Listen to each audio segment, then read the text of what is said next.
celebration season of the Fort McMurray Giants here at Legacy Dodge Field at SMS Equipment Place. Pay attention for foul balls. If you or someone you know gets hit, please alert a member of the security team. If you get a foul or home run ball, bring it to the Giants swag shop to get a treat from the team. The Giants strive to create a positive, family fun atmosphere. If someone is throwing shade or going on a colorful language spree, wave down a member of the security team.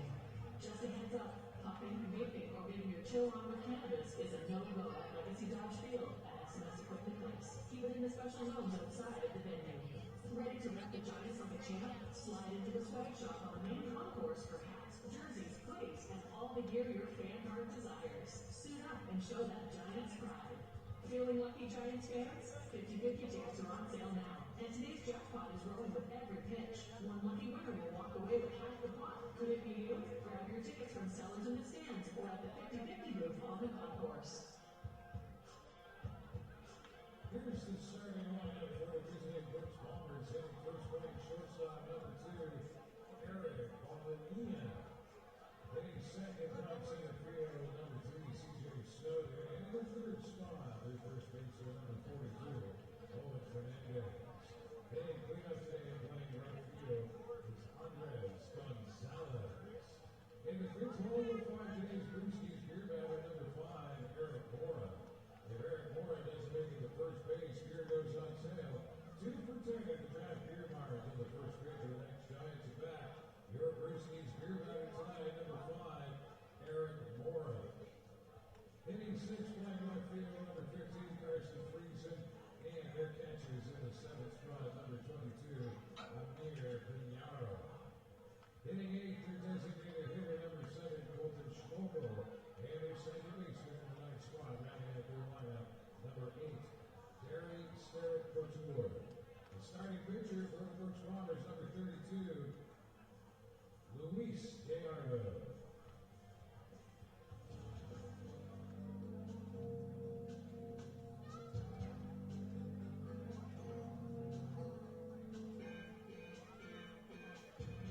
Here are your umpires for today's game. Behind home plate, we've got Mike Richards. Down the first baseline is Evan Sims. And down the third baseline is Devin Metzler. It's at this time that we ask our coaches to head to home plate for our pregame meeting.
Fans, here comes our starting lineup for tonight.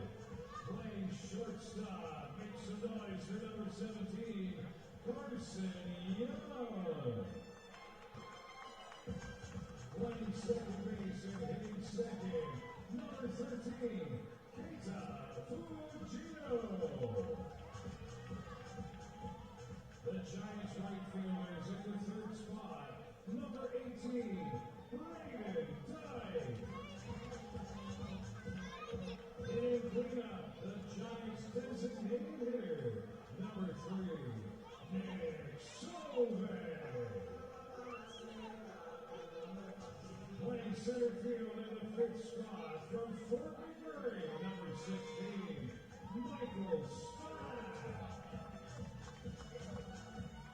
The Giants' first baseman, also from Fort McMurray, hitting 6th, number 32, Jordan Green.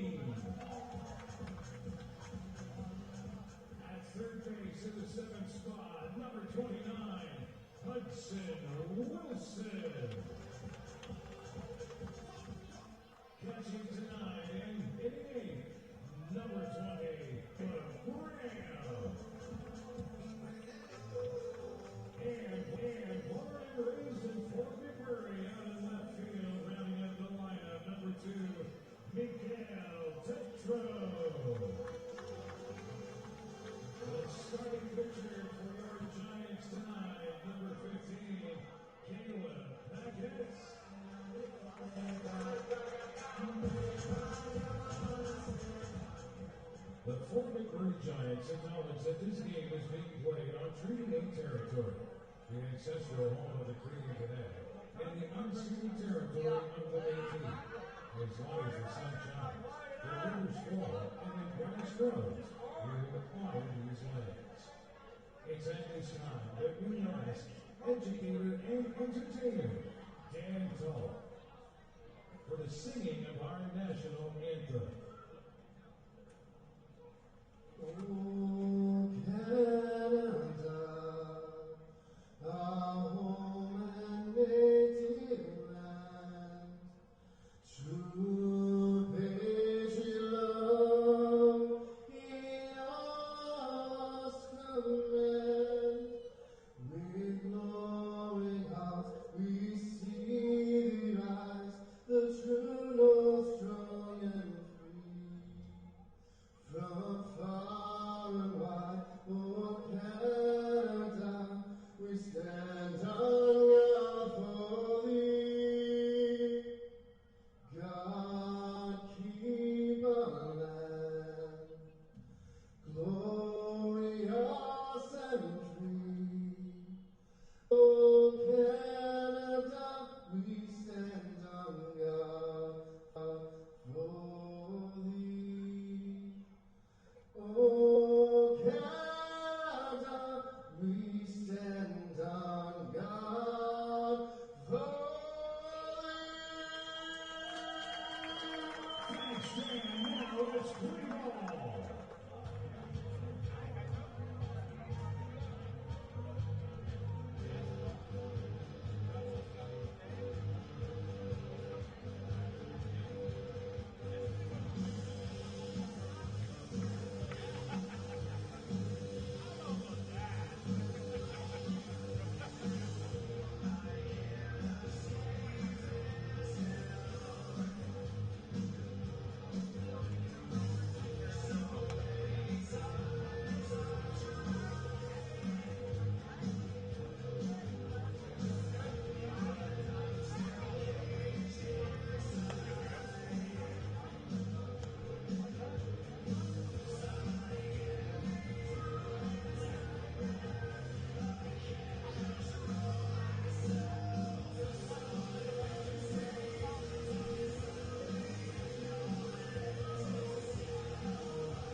Gonzalez.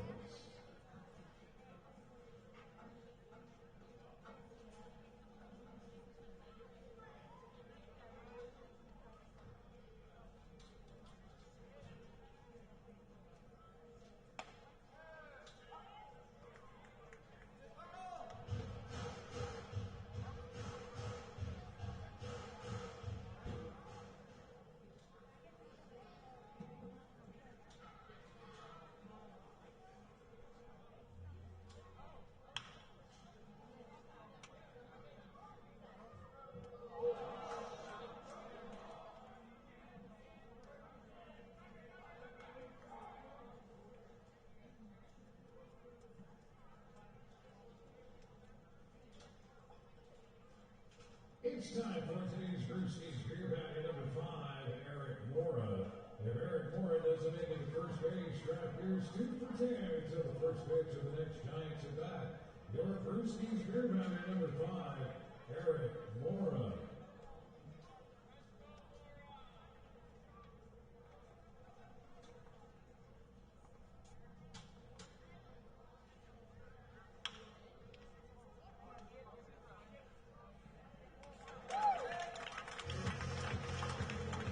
How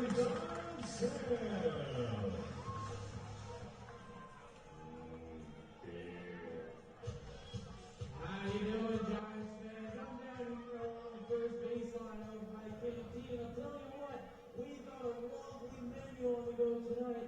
We've got chicken burgers, chicken fingers, fries, onion rings, and so much more. You're in the mood for a snack, make sure you head down here or down along that third baseline, grab yourself some grub. And I'll tell you what, tomorrow night here at the ballpark, we're trying to set a world record for the most Hawaiian shirts at one get-together. So if you want to be a part of something national, a huge worldwide record, tomorrow night is your shot. Check out social media and get on the rules. Game time 6:05 here at Legacy Dodge Field. It's going to be a great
And welcome back inside Legacy Dodge Field. I am Graham Mosman. So excited to have you here for this Friday evening. A gorgeous night, a little bit more cloud cover than we saw yesterday, so should make fielding a little bit easier. As that pitch from Gallardo is going to go down as a bouncer as 80 miles an hour hits the dirt.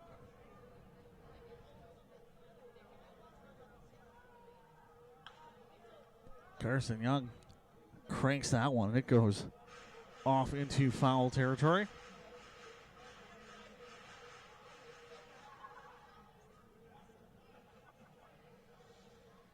Young holding on to the 2-37. As that one goes foul once again.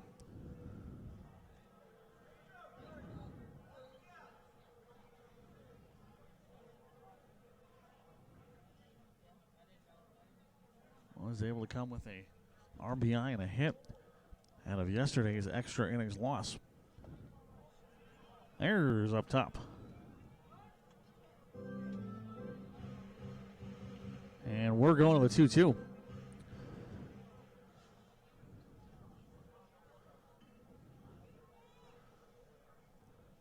Luis Gallardo not playing it too far from home as he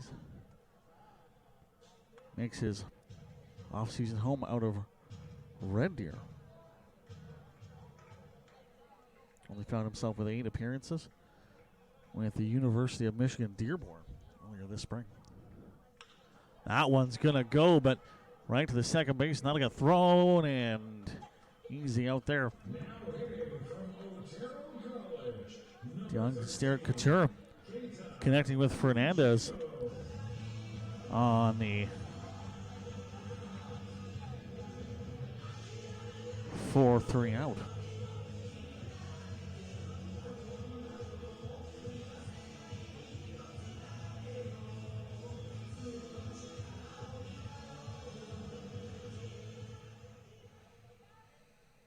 Second leading batter on the team, Kato Fujino, 333.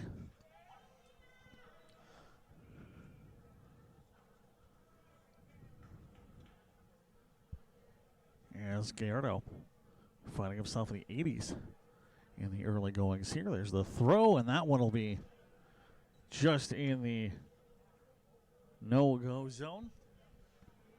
And we find ourselves with the 1-1. One down here, bottom of the first.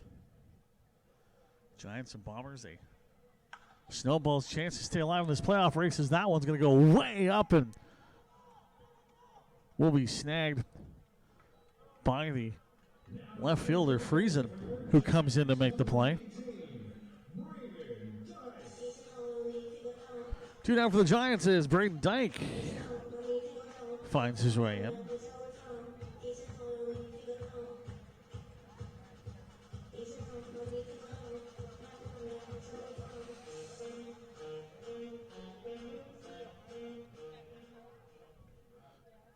No hits yet in this ball game. And a single error on the board. There's the throw, another bouncer. Almost like we're playing lacrosse and you're going for the bounce goal at this point.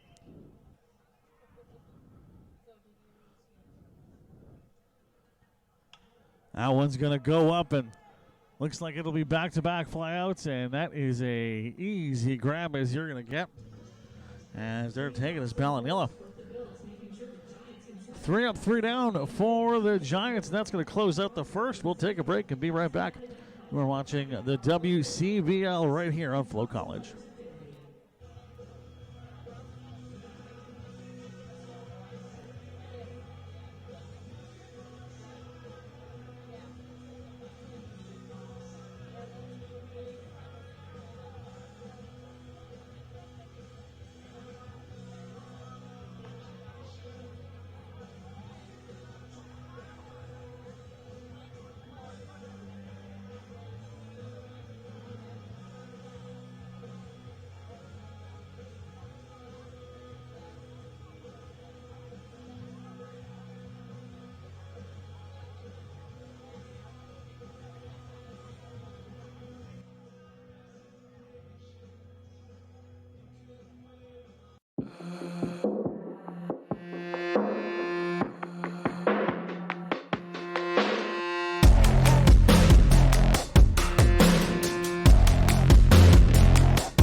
Carson Friesen going to open things up here for the Bombers at the top of the first.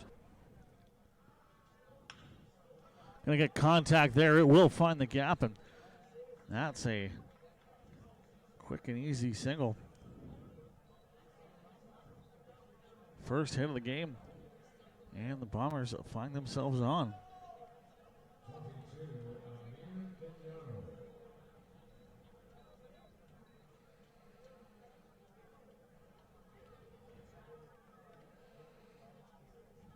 Here's Amir Pinheiro.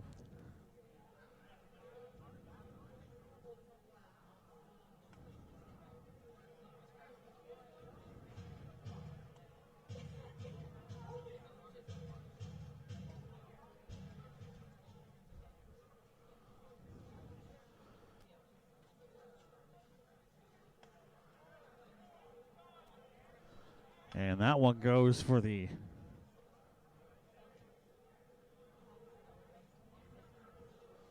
(1-0).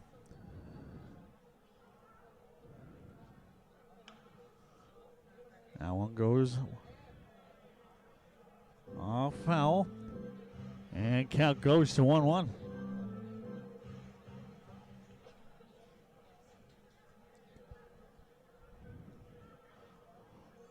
One, no outs.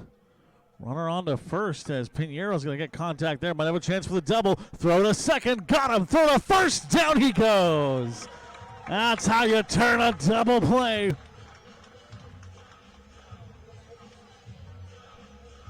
As that's an easy and smooth double as you are going to see all game long. Paquette doesn't make a miss. But Gino and Breen tying things together.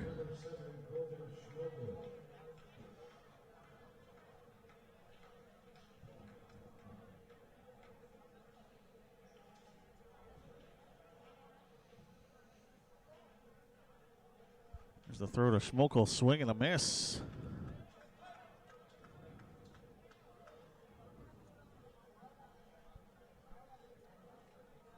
Schmokel found his way in the lineup.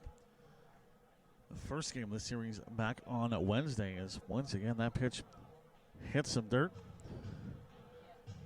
And we move to the 1-1, 2 down.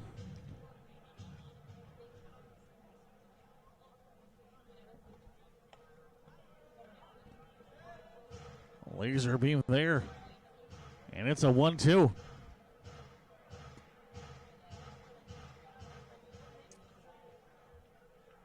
Paquette with the wind up, the throw. That one's a little too low.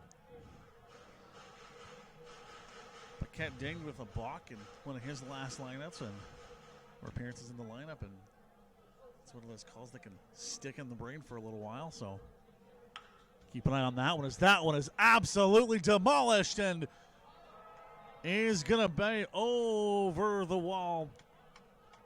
And it's going to go around for the home run. Of course, here when you get off to left field and you get over the white signage and into that fence, that is officially home run territory. So it's a solo shot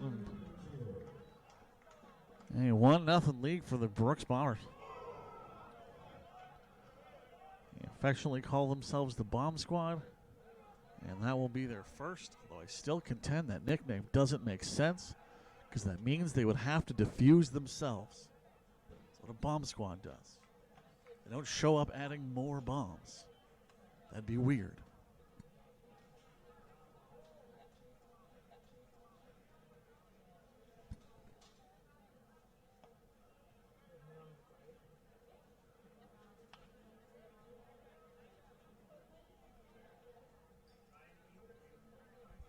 Here's Derek Couture now.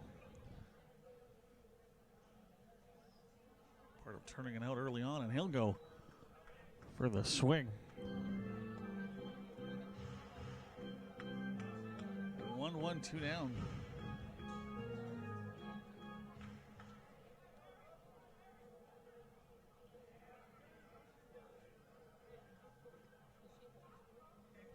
There's the throw, there's the swing. And it'll be a foul tip.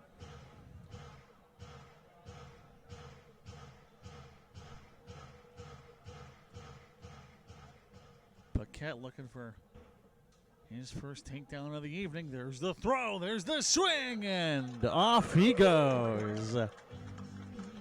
That'll close us up here for the top of 2. We'll be right back as the Giants are going to get loaded with Nick Chauvet coming up next. You're watching the WCBL only on FloCollege. The live sports experience is changing. Teams and facilities are under pressure to provide online and in-venue entertainment. IKS Live has the right team to deliver. We provide service across North America and produce the best fan experience, in the seats or streaming to you.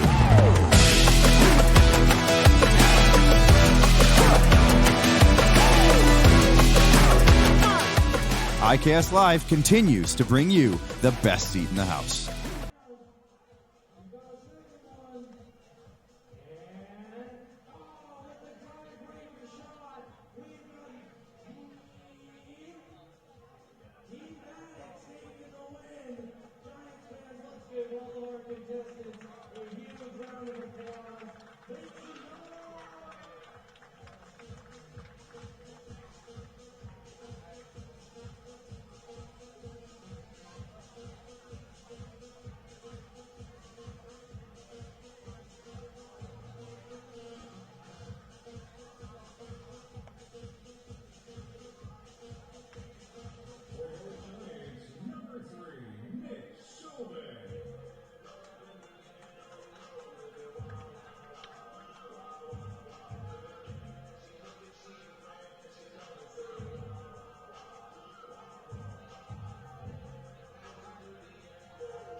And welcome back, Nick Sauvé. Gonna let that slink by, but that'll be it for the exterior rake one.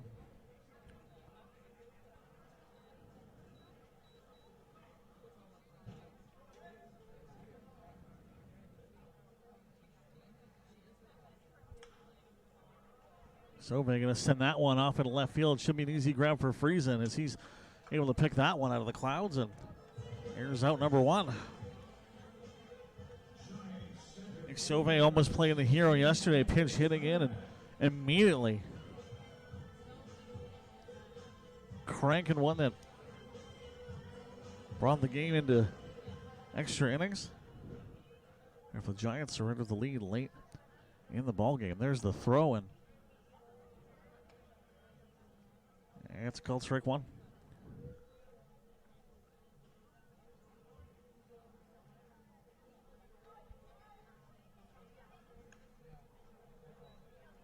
That's going to tip off the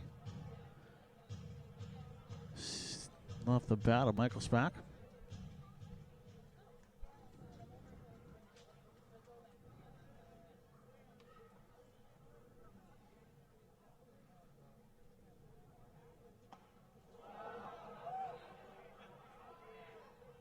That one's going to go, and that bat will be all the way past the Bombers dugout, and he is going to hear it.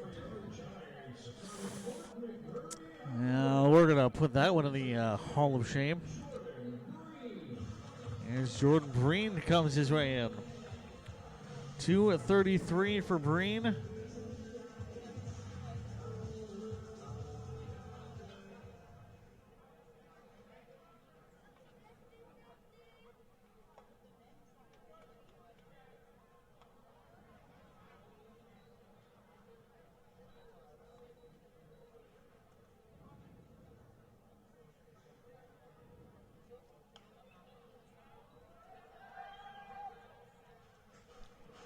One and one, two down.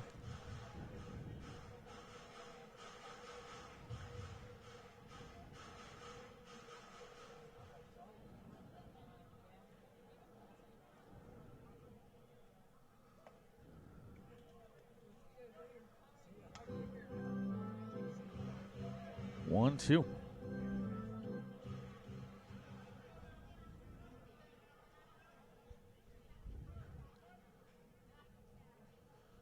Gallardo with the throw, and that one will go and can't quite get into the hands of the second baseman, Steve Couture, and Breen will find himself on first.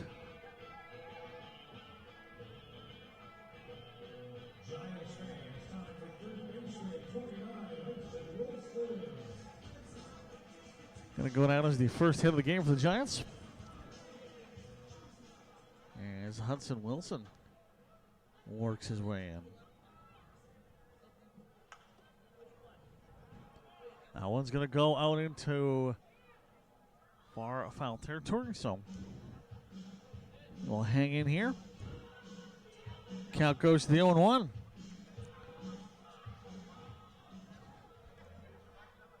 Hudson Wilson been a feature on the team since making his first appearance against the Gulls on Canada Day. Best performance came on the Saskatchewan road trip where he put up 3 hits down in Swift Current, where life makes sense. Don't know if that's true, just the town slogan. The throw, the swing, foul.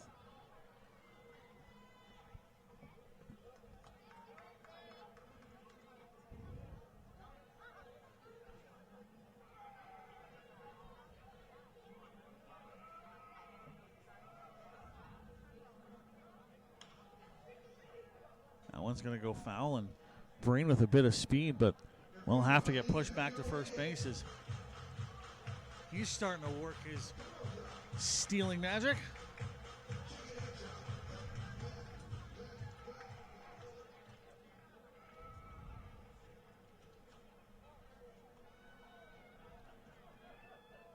And for a couple attempts as a steal, I think he knew that that pickoff attempt was going to be there at some point. 17 steals on the season for number 32. There's the throw, and once again, we're bouncing it off the dirt.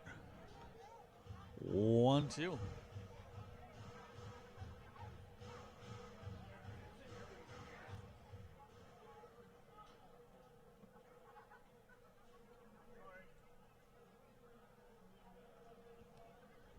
One nothing the score for Brooks.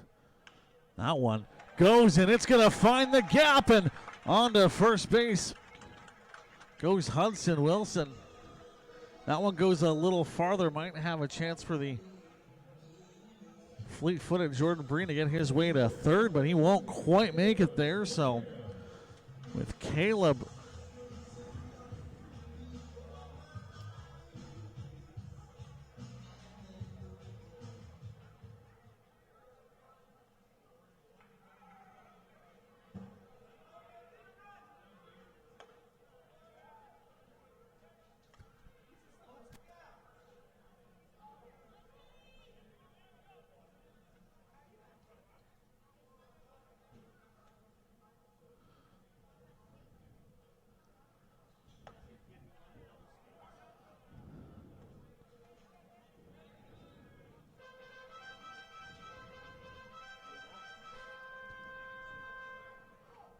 and one.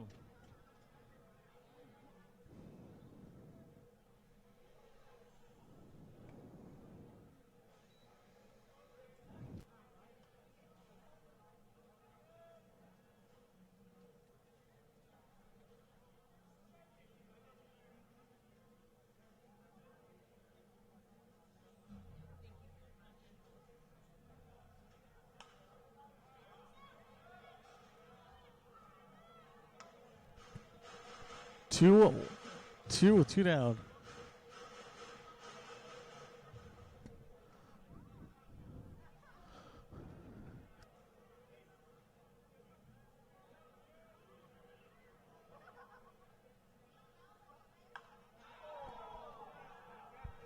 That one's going to go off into foul territory, but almost into the Giants' bullpen. Did it hit anyone? Nope, they looks like they're okay. Whew. Scary moment there. As I don't know how much those relievers were looking at the sky to keep an eye on things. 2-2-2.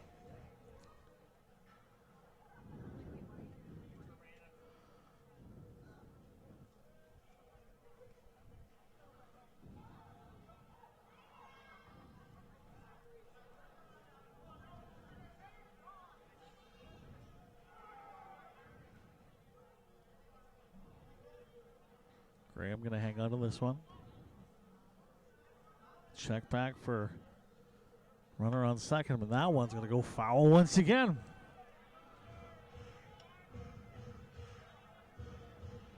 Six pitches deep now for Caleb Graham as Lee Gallardo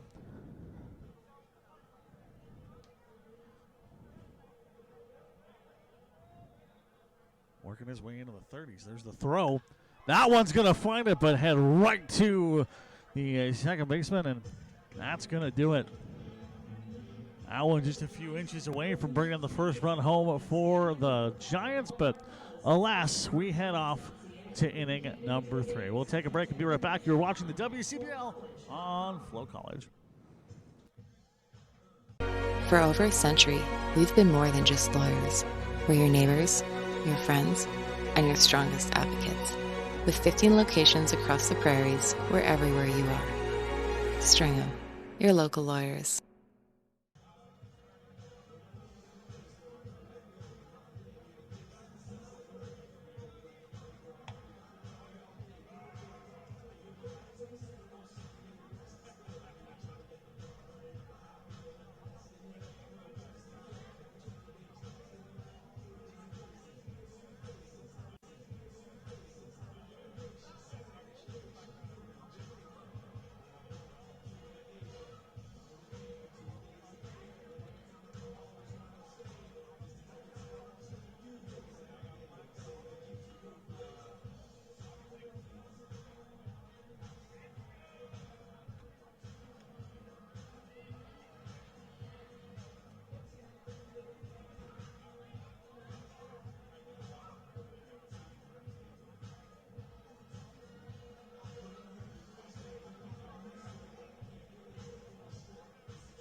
For more than 40 years, we've been there, helping Canadians find the extra space they need to grow and to create new memories.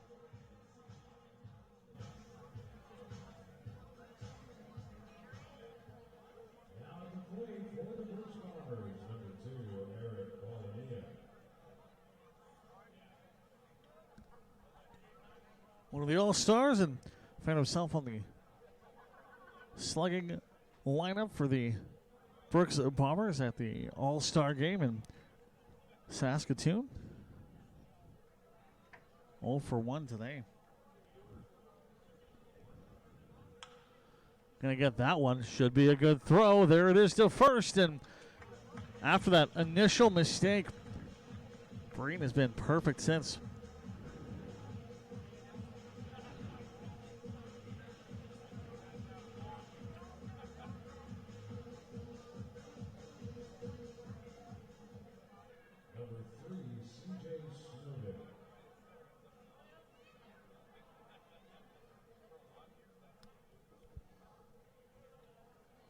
C.J. Snowden, 1 for 6 yesterday. As that one goes up top.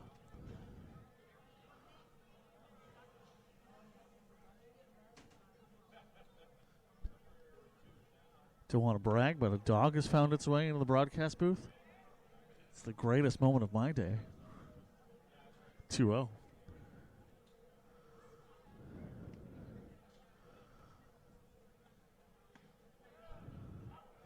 Here's a strike. As Snowden hasn't found a ton of consistency. You have to find a 2-hit game on his season.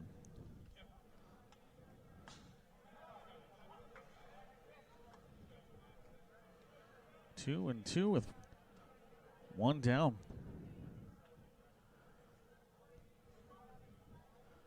As Paquette sits in with one takedown and one walk through the opening 3.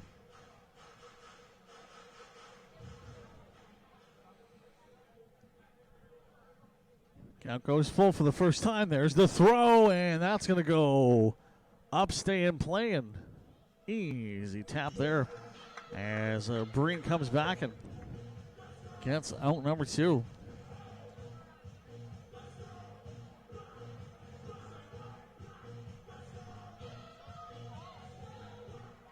Welcome back to Owen Fernandez.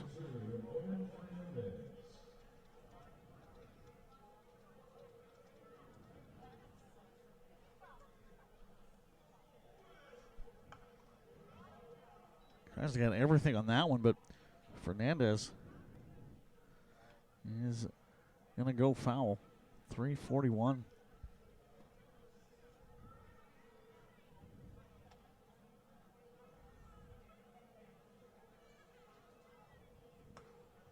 That throw way up top. 1-1.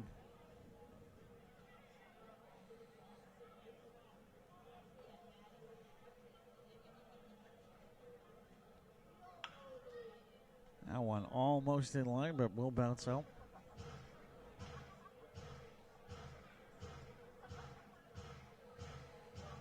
.28 hits for the year. Only one in game 2 of the series. I had a couple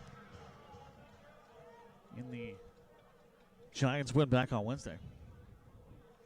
Here's the pitch, and that's going to go off the, looks like it went right off the arm there and held me on to first.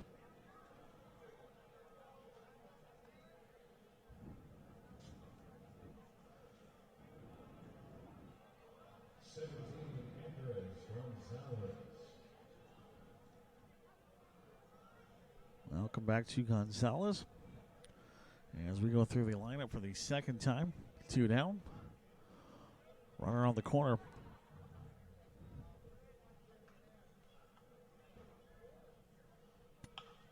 That one going to stay in play, but should be an easy throw to first, but I've said that a few times. Now we're good. I got to change my language there, but that'll be the out.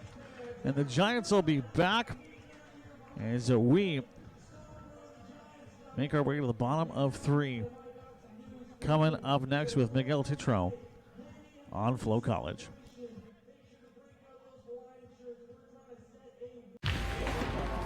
Yo, that's the one. You going? Yes. Can I join you guys? All right, let's go.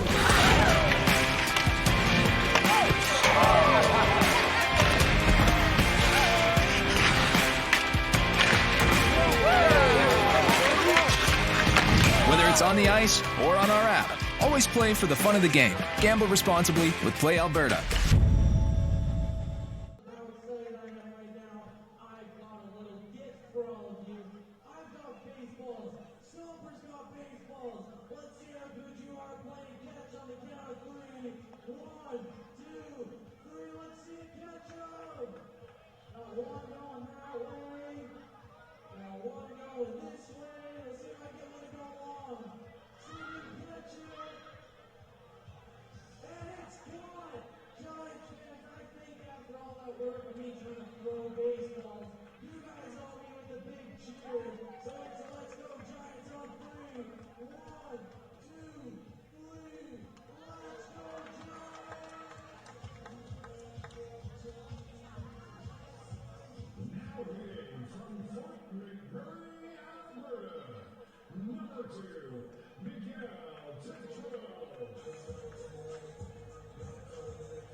Here's Miguel Tetro. Going to get the Giants off and running here in the bottom of 3.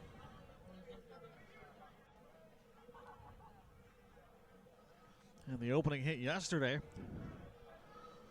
as that pitch hits into dirt.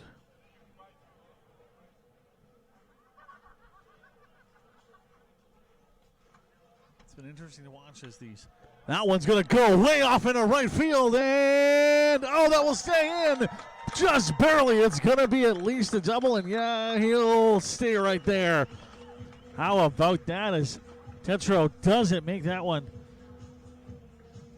any more dangerous than it had to be, as we saw a couple days ago an attempt at a triple ended up getting called out, but it's a double. And an early possibility for player of the game for Tetro once again. Valiant effort from Gonzalez to try to get it, but that one almost bouncing out of the building. Would have been the chagrin of books, but to the joy of the handful of kids that are going to get super dizzy when they start rolling down the hill. Because what else were you do when you were a child? You see a hill, you have a need to roll.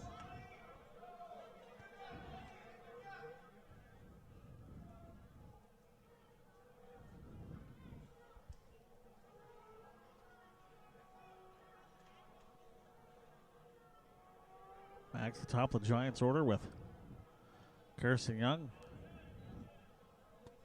And he will go around for that one. 0-2. There's something about the pitchers that tend to have their averages leaning into the low 70s, high 60s that seem to trip up batters so much more than folks that are in the 70s and 80s.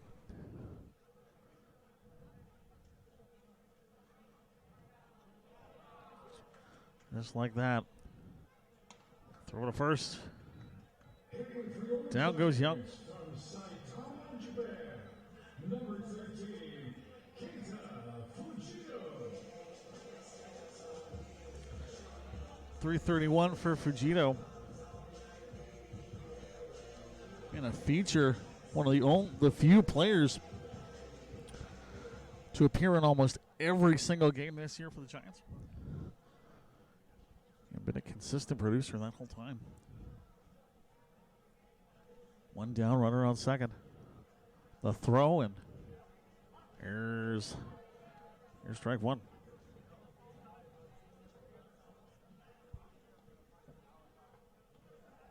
Cloud cover has moved off here as the sun's popped out. We're getting those midsummer super long shadows. A half-hearted pickoff attempt for Gallardo.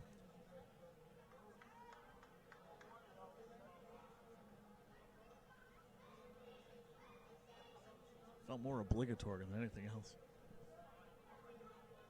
I know you're there. I got to throw it. There's the pitch. Oh, contact found there. It's going to go out, but not push anyone further than about 5 feet as C.J. Snowden takes a leisurely stroll backwards to make the grab.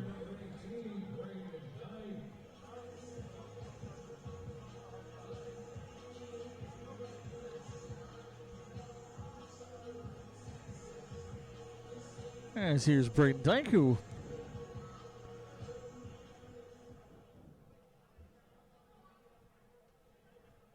was unable to get things going yesterday.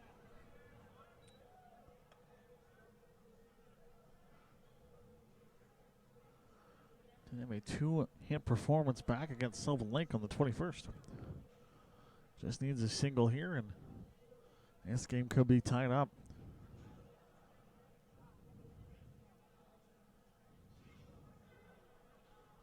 There's the throw. There's the swing, and that one. Throw to first and able to keep the leg down. And out number 3 is on the board. We'll head back to the top of the 4th. Eric Mora and Caleb Paquette set to do battle. We'll take a pause here on FloCollege.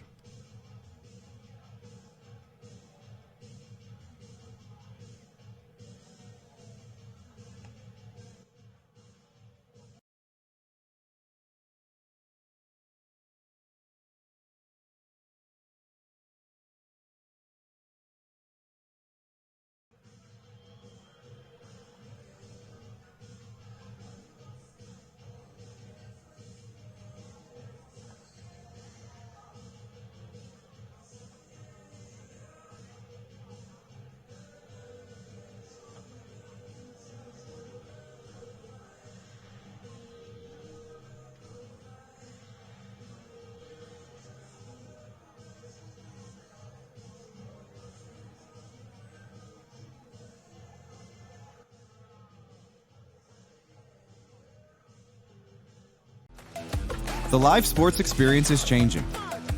Teams and facilities are under pressure to provide online and in-venue entertainment. IKS Live has the right team to deliver. We provide service across North America and produce the best fan experience, in the seats or streaming to you.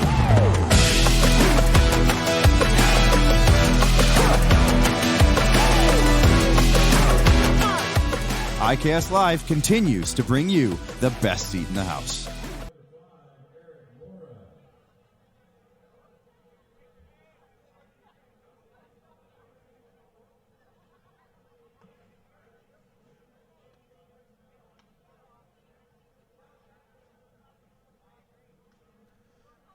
Mora has that one.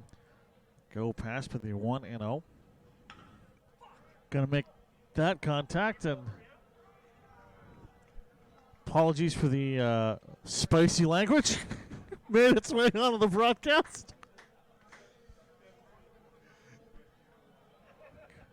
Gonna take a look at our standards and practices and get back to you.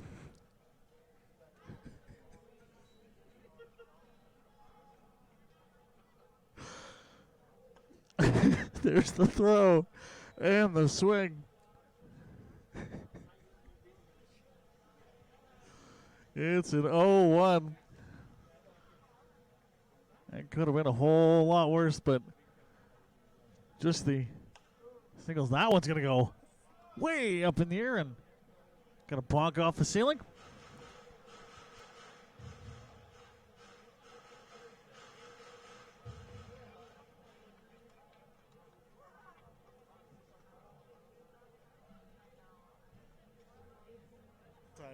It's an 0-2. There's the throw. There's the swing, and that's going to go way up and off the roof again.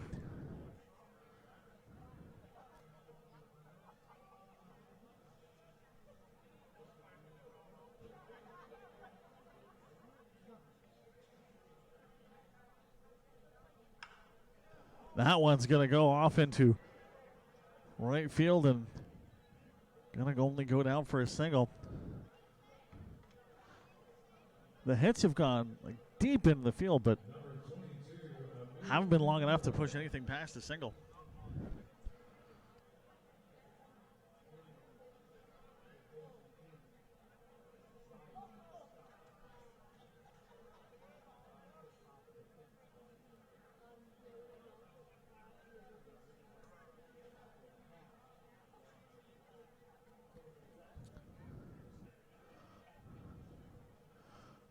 Still looking for the first out. As that one's going to go way off, and it will drop. Great grab with the bare hand, though, as throw does go in. Chance here to get someone at third. There! Got him! Giving up the run, but looking a little too far forward, and he gets caught on his way to third base. What a grab. And Mike Spack was able to grab that with a bare hand and sling it back into the infield.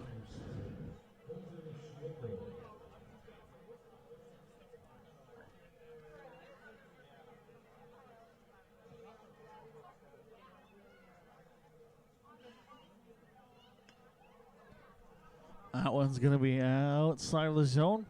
1-0.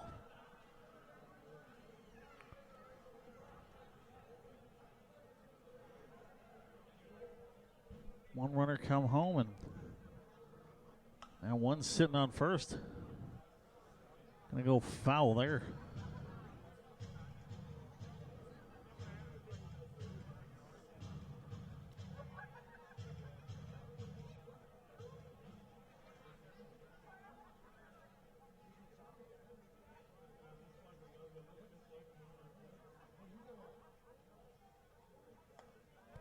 That one goes up top.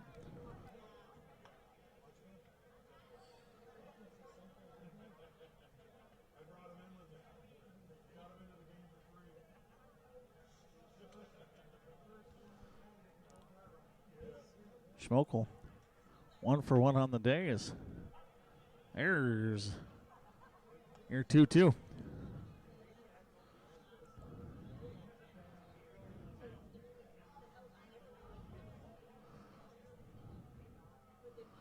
Schmokel going to load this one up. Here's the throw and another bouncer. That's going to advance. And only up a single base on the wild pitch.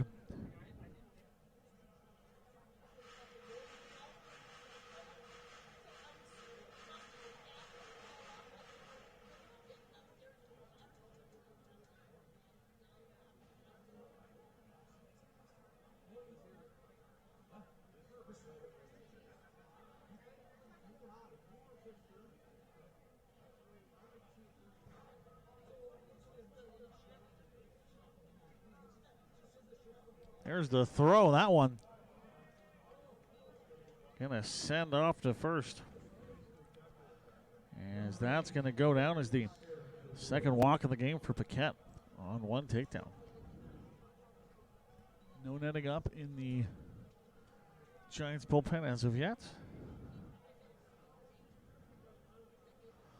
With Esther Couture.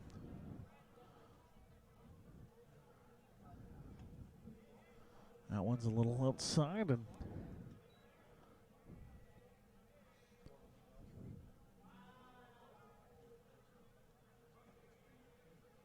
starting to see some of the sunglasses pop out here because as the sun kind of sets, it's a lot lower of an angle than a lot of places you'll see. And especially if you're working from third of the outfield, it's almost right straight into the eyeballs. There's 2-0.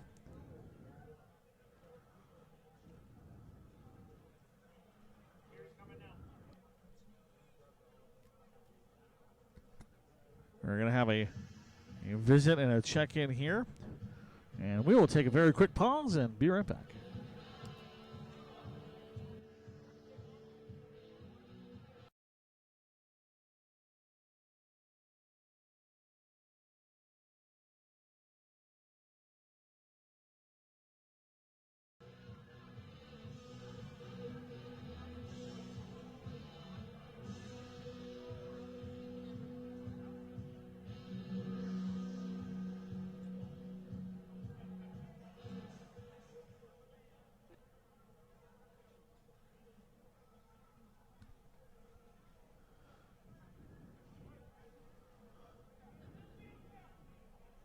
Here's the throw.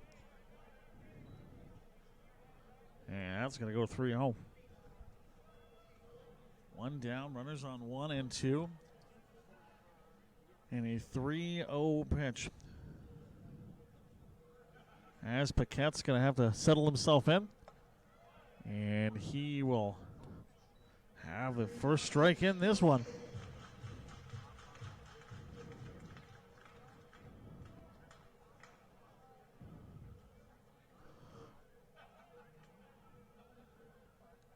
Could have an opportunity for a double here, depending on where you land it. But if you don't find the strike zone, that is going to push you and load up the bases for the most dangerous hitter in the lineup, and Eric Ballanilla.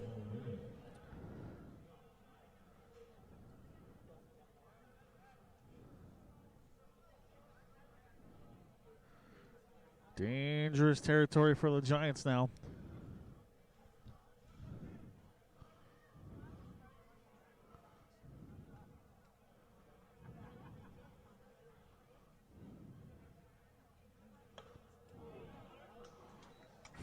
Oh boy, almost. 11 homers on the year for Ballanilla. Last long ball he sent against Okotoks in Siemens Stadium. There's the throw. There's the swing. That's going to go 0-2.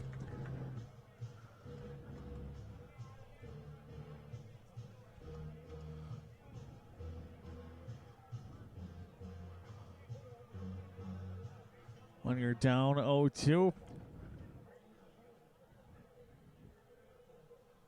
Even that one's going to go and find the gap. A relay home will not be in time, and that's going to go off. Great work by Paquette to follow that one back and snag it before it was going to bounce around. Heads up play by the pitcher to go back and track that one down when Caleb Gray went to go chase for it. It's going to be a single, and bases will stay loaded here for C.J. Snowden. 0-2 so far, and hoping to keep him that way, as that's going to be way up and should be a grab. There it goes. 2 down.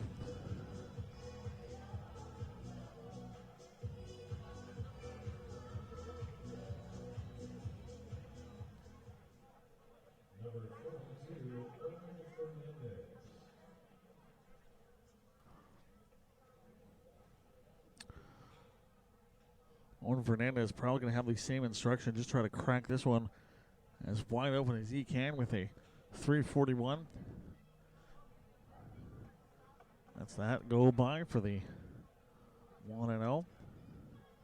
585 on the slugging side of things.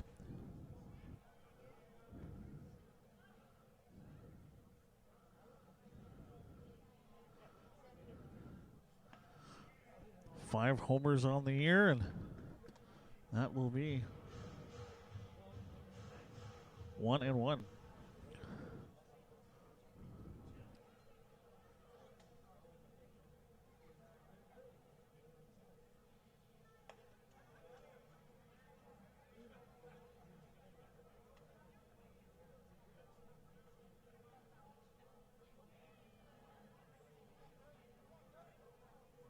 Two one, 2 down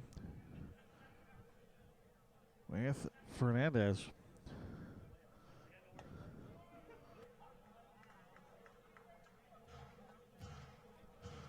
There's a 2-2 and 2 down.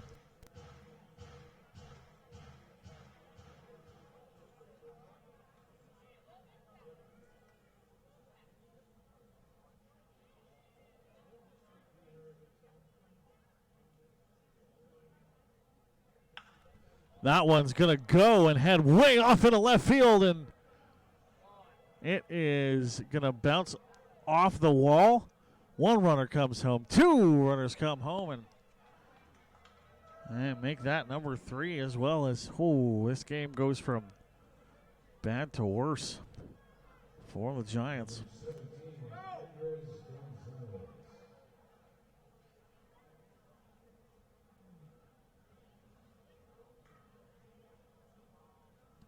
It's a 3 RBI double for Fernandez. Starting to see some action in the Giants bullpen as Paquette creeping up to the 70 pitch mark. 3 walks. Only 1 takedown. There's your strike.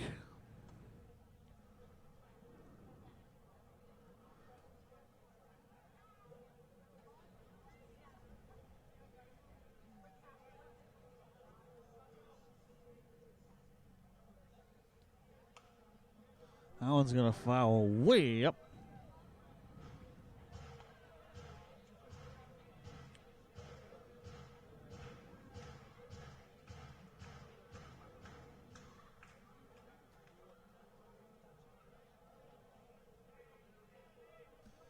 Five hits and 2 walks through this inning.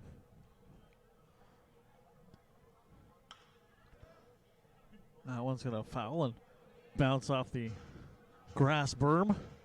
Oh, his one fan's going to go get that, chase that one down. Don't fall, buddy. Don't fall. Oh, there's another one. It's a battle, and oh! The one kid in the outfield appears out of the trees and snakes that ball. There's the pitch as we do still have baseball happening. That one off into center field. It's going to drop. Another runner going to come on home, and it's going to be an RBI single.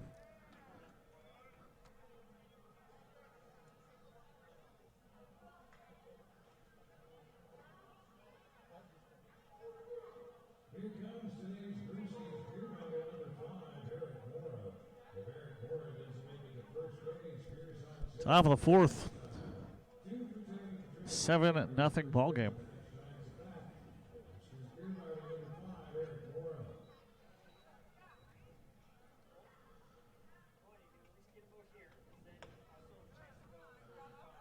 Eric Mora singled to start off this inning as we have now made our way through the entire lineup.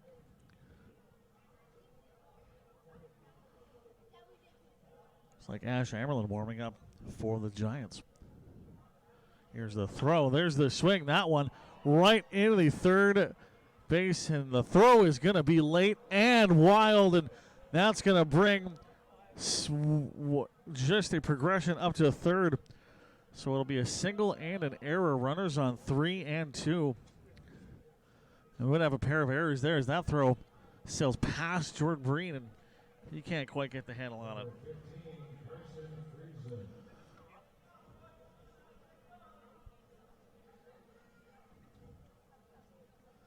And it's one of the rougher innings of ball you'll see all season. And in a lot of ways, kind of paints the story of what this season has been for the Fort McMurray Giants with a ton of hope and promise at the start. But when things were to unravel, they unraveled fast. There's the throw way outside.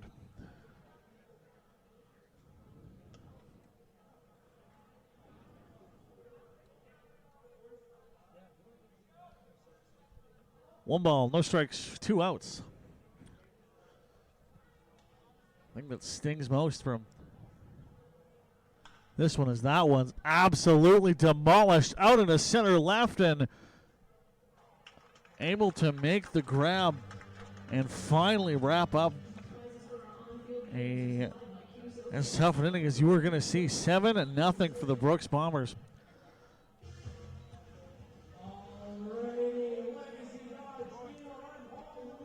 As you had as rough a go as you will see. We'll take a break and be right back. It's the WCBL presented by Strigham Law on FloCollege.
1-0-0.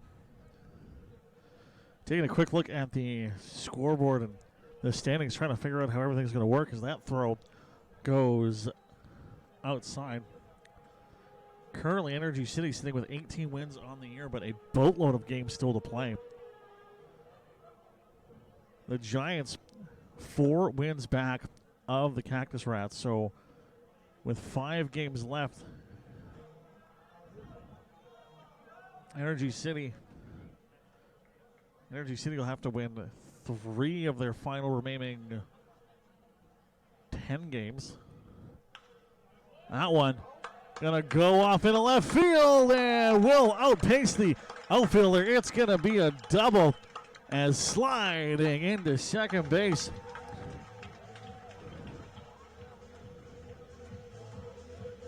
Is Chauvin, proving once again why he's been the offensive heart of this team all season long.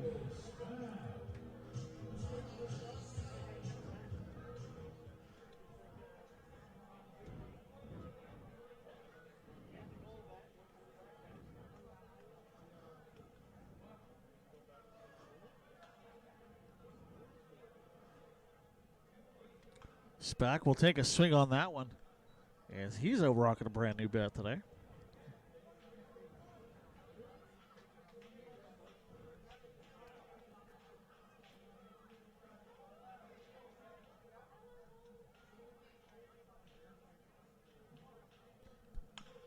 That one's going to stay in play, and maybe he can beat it. Oh, that was close.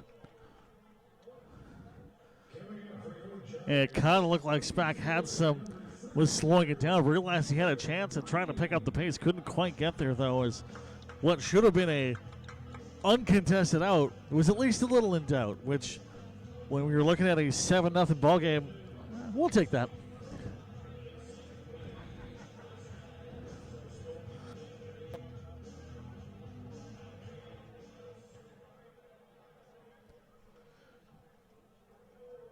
Jordan Breen awaits the throw from Gallardo, and Gallardo finds strike zone.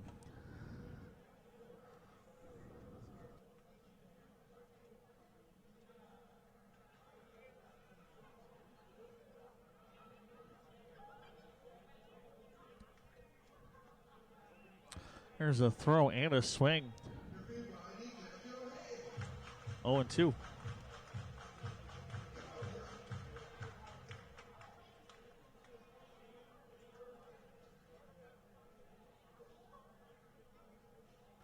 Here's the throw. Going to find that one, but Breen will have that throw go out first. Do have a run coming home as Nick Sauvé makes his way in. Donuts off the board. No donuts for anybody. Now you get a churro.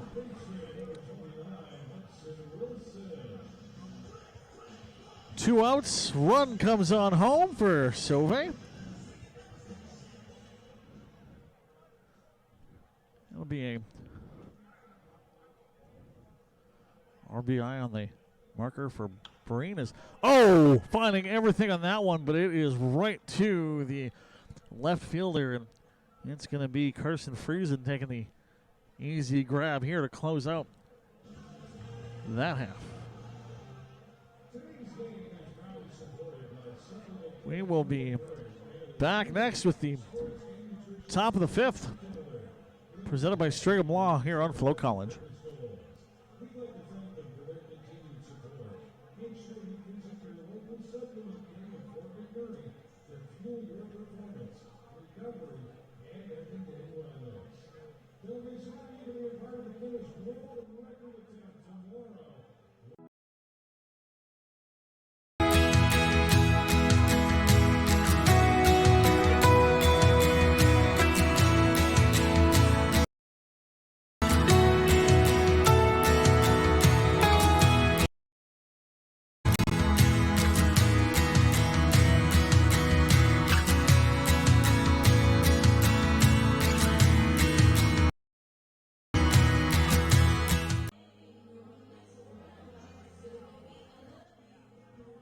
For over a century, we've been more than just lawyers. We're your neighbors, your friends, and your strongest advocates. With 15 locations across the prairies, we're everywhere you are. Stringham, your local lawyer.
For more than 40 years, we've been there, helping Canadians find the extra space they need to grow and to create new memories.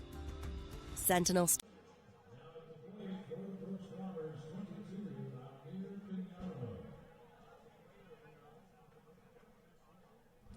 And welcome back as Amir Pinheiro is going to get things going for Brooks. We have a pitching change. Coming in now is Ash Amerlin. Ash Amerlin, one of the kind of big stories of this season is, oh, there's a swing and a miss. As the press box gets boisterous, eh? Things get a little loud here. At the end of last season, Amerlin came in throwing absolute laser beams, and at one point was out in the league in strikeouts as that one goes way up top and hits 91 miles an hour.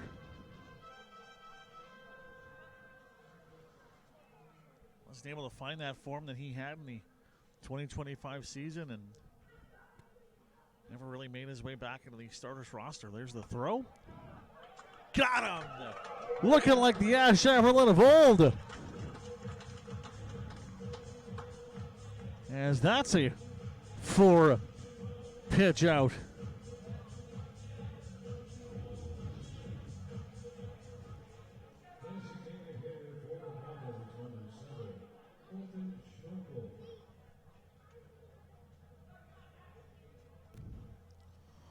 Colton Schmokel, who's surely dealt with Schmokel and a pancake jokes his entire career.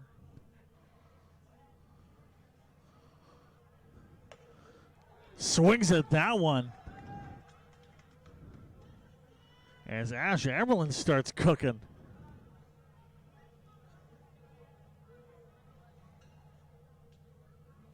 Come near the end of last season, absolutely became a bit of a fan favorite here for the Giants.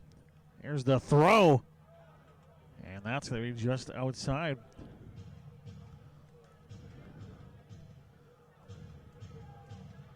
There can be some kind of chaos magic when it comes to Amerlin. Never fully know what you're going to get, and sometimes it works out very well. Here's the throw. 91 miles an hour, but just outside the zone.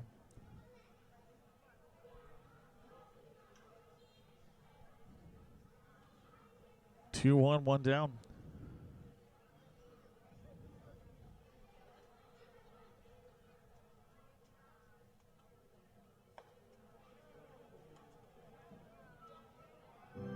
Unimpressed is this crowd as that goes 3-1. Feels like one of those ones you wish you could tap the helmet and get the review.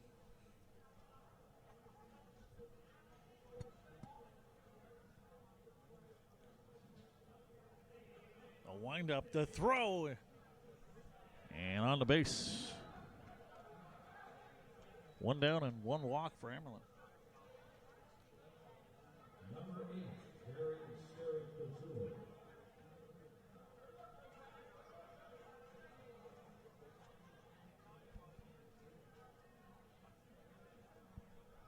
39 walks on the year for Amerlin. 11 innings of work.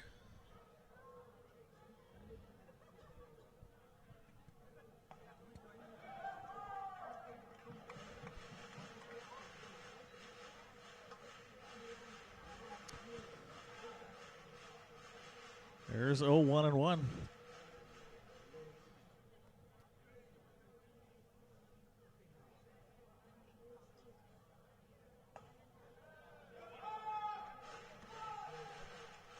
There is a 1-1. Crowd not impressed at the last couple runs of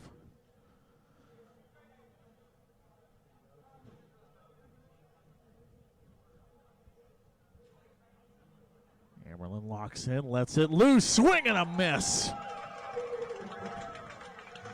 Down goes the Stair Couture.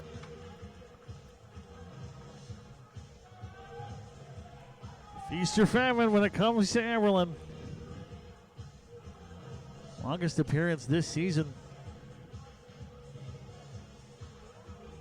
Came over 2 innings. A almost 70 pitch appearance to open up the season against Energy City. Way back on the 29th of May.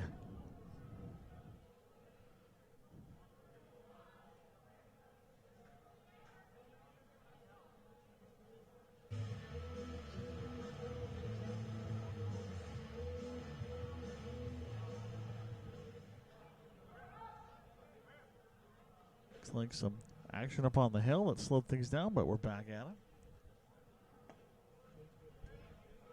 92 miles an hour. That one's down and outside.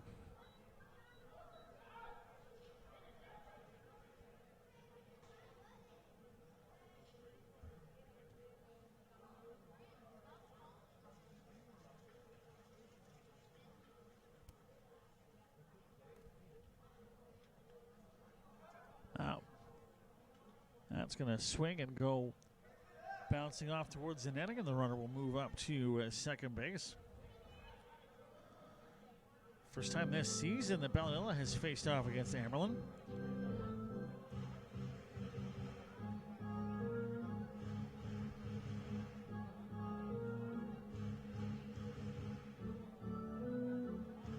One, 2 down.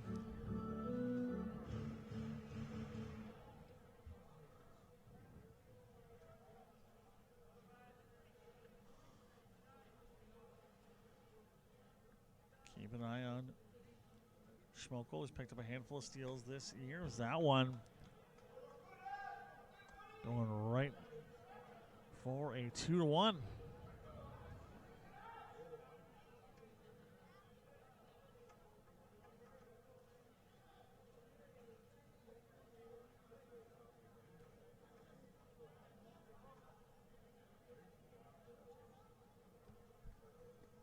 Throw from Amerlin.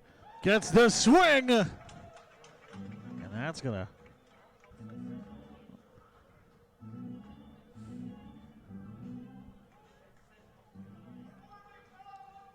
twos across the board.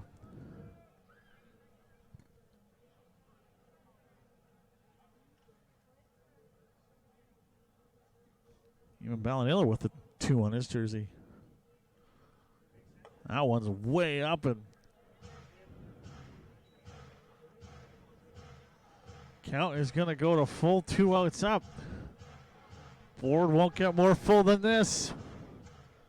Here's Amerlin looking for his 3rd takedown. A throw, the swing. Down he goes. How about that? Looking like the Ash Amerlin of old. We'll take a break and be right back here on FloCollege.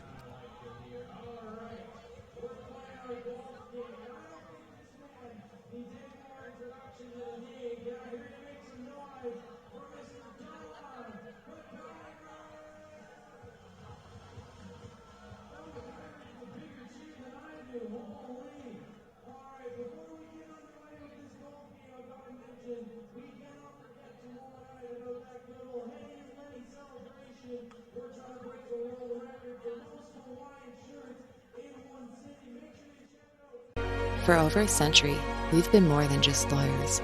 We're your neighbors, your friends, and your strongest advocates. With 15 locations across the prairies, we're everywhere you are. Stringham, your local lawyer.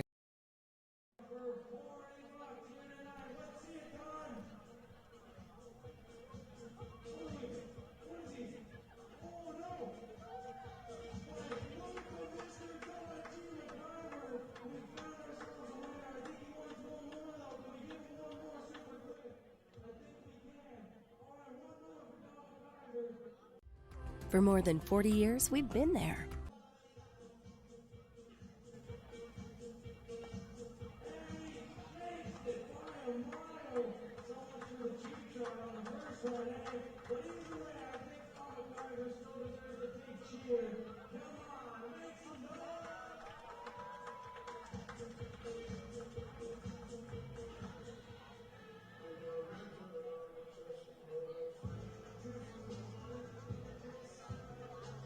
And welcome back as we find ourselves at the bottom of the fifth, the 7-1 lead for the Brooks Bombers as Caleb Graham was going to have that go pass for the 1-0. I want to remind you, if you are in and around Fort McMurray, make sure you're here tomorrow night for the final game of this series and the final home game of the regular season as the Giants get together.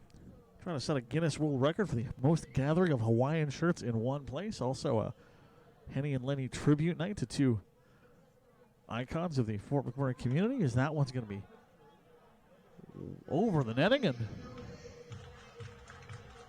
looks like that went up into the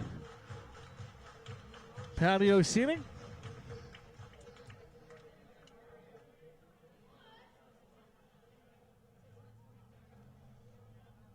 Rules are pretty specific, though, and we're trying to gather the most Hawaiian shirts in one place. We've got 3 colors. It's got to be a button-up, and it's got to have a tropical theme to it. So don't show up with a abominable snowman unless it's an abominable snowman in Baruba.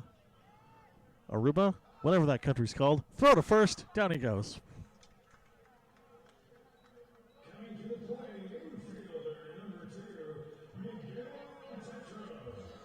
To be honest, I haven't been on a tropical vacation myself.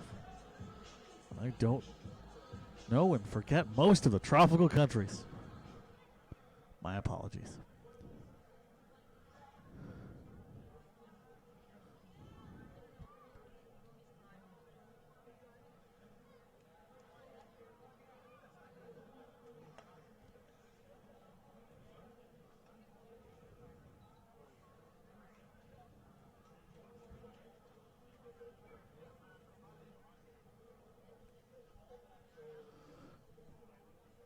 Miguel Tetro sent that one down the line and off into right field. And that's in for a 1-1-1.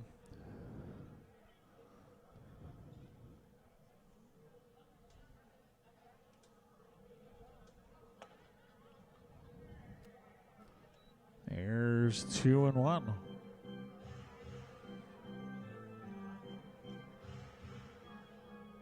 Louis Garrido for the 60 pitch mark. Should see the end of his night in the next 30 pitches or so, based on his performance throughout the season. 2-2 for Tetro.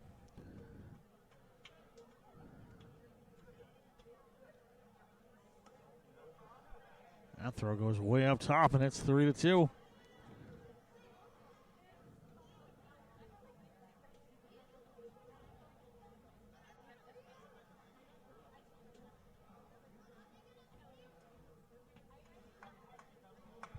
Carson Young waiting in the wings. Tetro sends that one off in the foul zone, and it's going to go out of the park and being out of danger for a foul territory grab.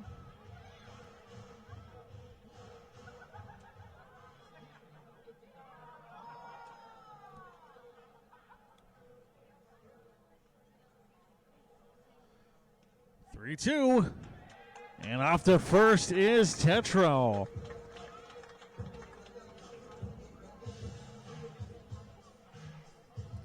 Carson Young is back, was struck out swinging last time before that. 4-3 ground out.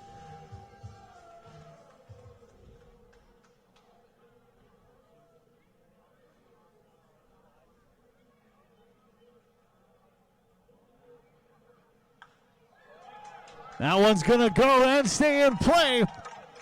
Tetro to second, thinks about going to third, but he will hold off, and that's a left field single for Carson Young, finding himself.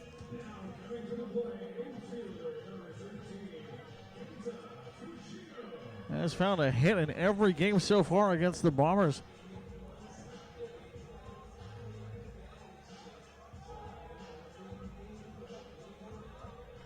Bit of a redemption story for Young, as he's had struggles against this particular team's coach, pitching staff throughout the season. There's the throw, and Fujina's going to have that one go past for the 0-1.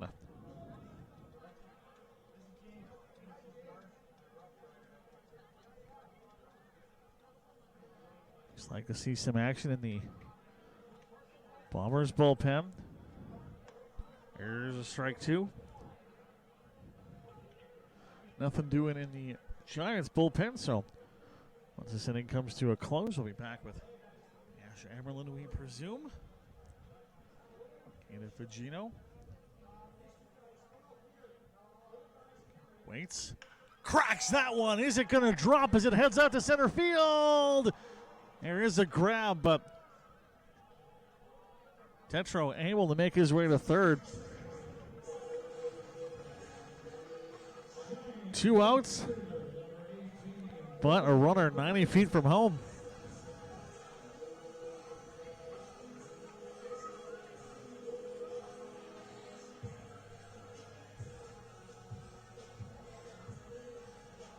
Seen it a handful of times across the league this year.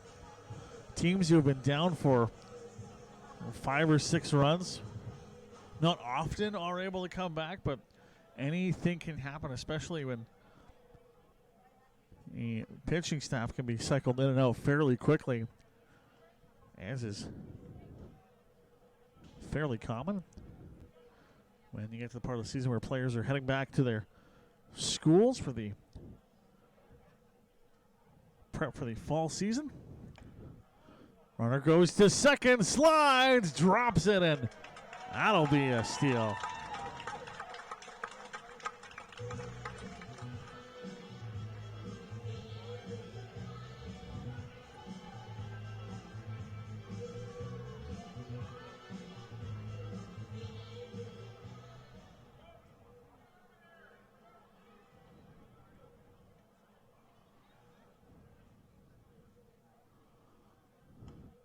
Swing and a miss.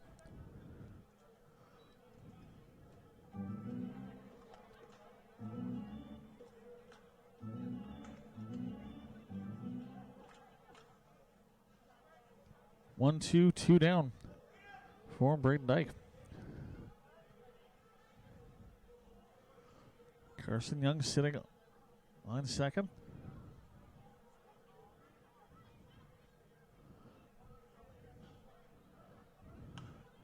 That's gone way up.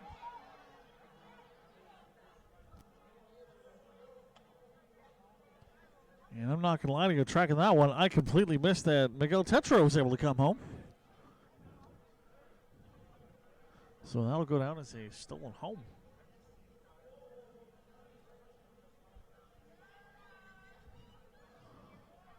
Carson Young in scoring position and able to put on something here as that one is going to go into the dirt, is moving himself forward. Young gets the slide, and he'll find himself 90 feet from another run.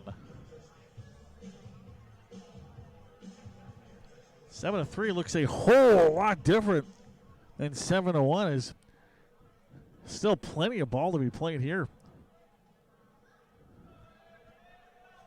6th pitch of the at-bat for Braden Dyke. Gallardo up to 73 for the day. Lets it loose. Bouncer.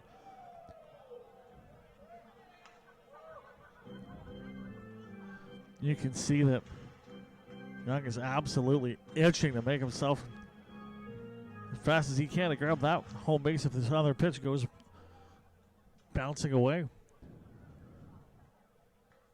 Taking all the room that he can. There's the throw. And that's going to be fouled off for Dyke.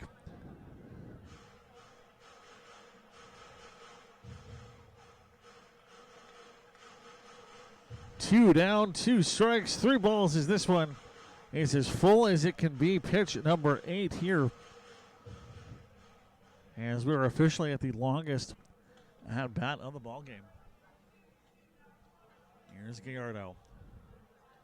Lets it loose. Gets this one. Does stay in play. Down the left field line. Runner comes on home.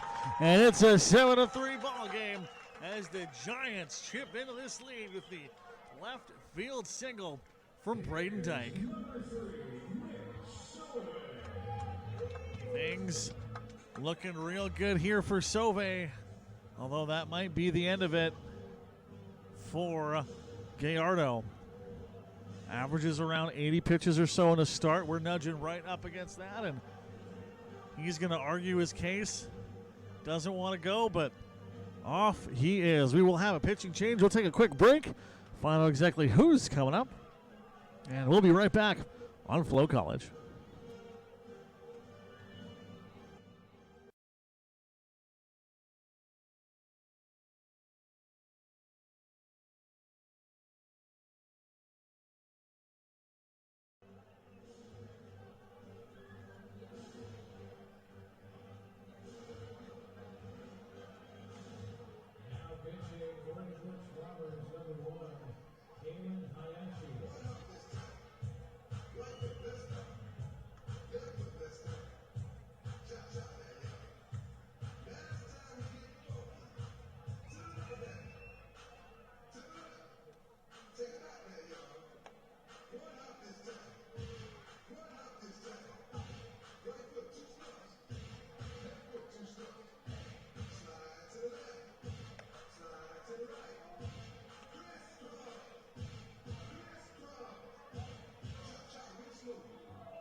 Brand new pitcher in here for the Brooks Bombers. That is Kalen Hayashi.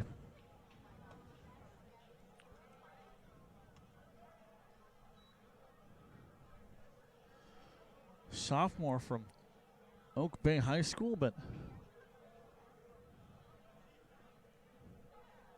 currently with the Colorado Northwestern Community College. And that pitch goes way outside, and that's going to progress a runner. Only the 3rd appearance of his season for Hayashi. Went 33 pitches against Lethbridge. Gave up a run and a single hit. 3 walks. And 2 takedowns against Okotoks over 18 pitches back on the 24th. And he's going to get some help here from Pinheiro. as they have a quick conversation and work things back in. Of course, Hayashi from the baseball hotbed of Vancouver Island. And you look at a lot of Div 3 schools, you see a lot of different Victoria or mid-island high schools pop up. Unless they end up making their way to U Sports. What a wind-up there. That's 1-2.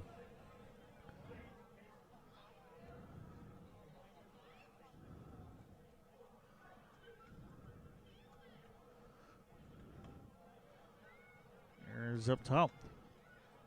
3-1.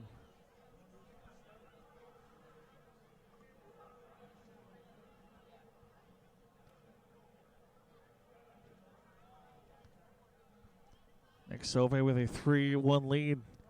2 down, runner in scoring position on second. That one way up top, and Sauve to first.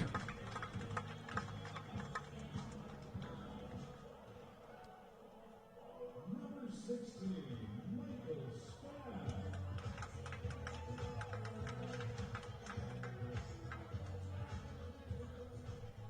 I believe it was Spack earlier this game that sent his bat flying in front of the Brooks dugout. That bat was bright blue. This one, decidedly not. There's your strike one from Hayashi.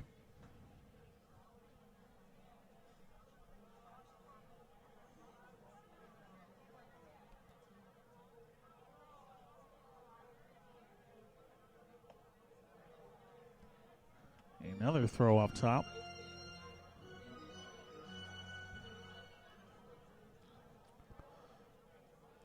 Four walks on the year for Hayashi.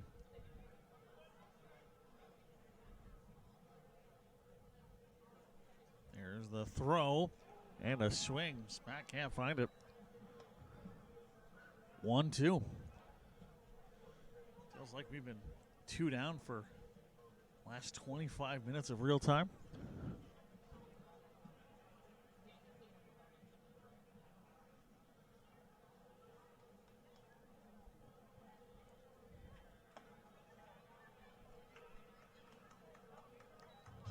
Another throw way up top, 2s across the board. Hayashi with maybe the most dramatic windup we've seen all day.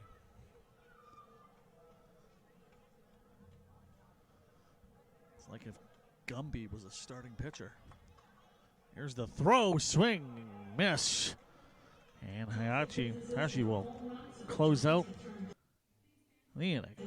We'll take a break and be right back. Top of the 6th coming up next on FloCollege.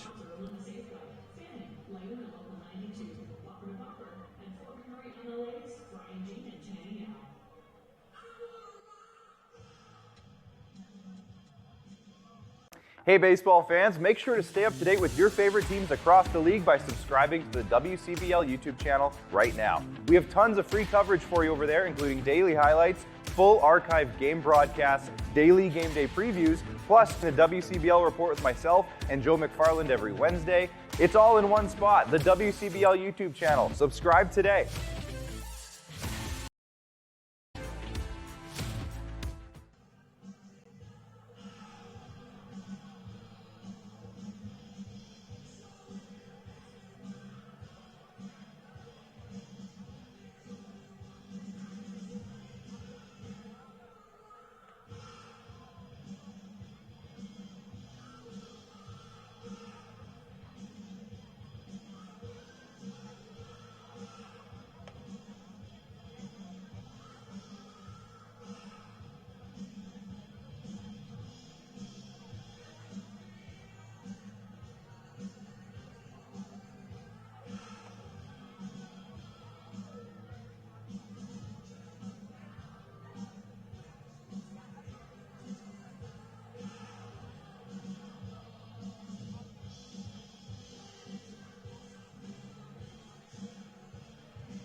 For the first batter is number 3, CJ Snowden. And CJ Snowden makes his way in.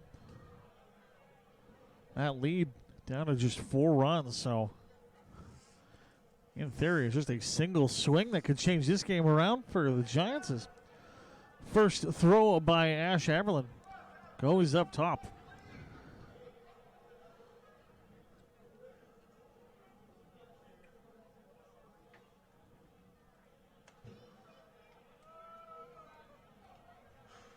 Another one up top. Second longest appearance of the year so far for Aberlin.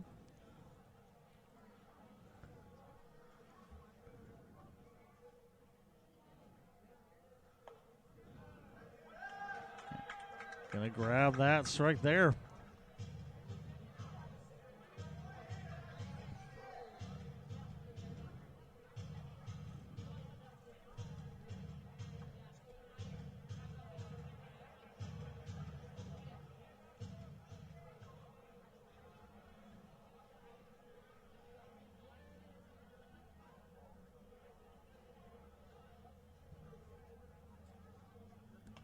That one's way open.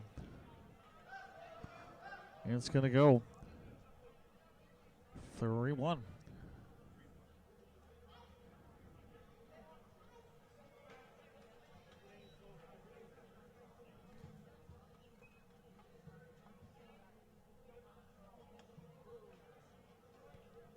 And there's your walk.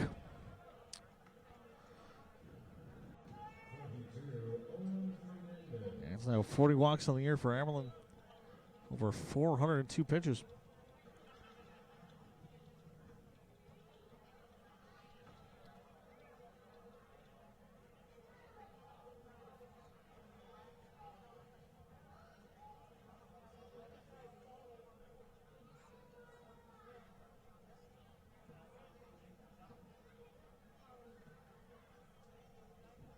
Here's Fernandez.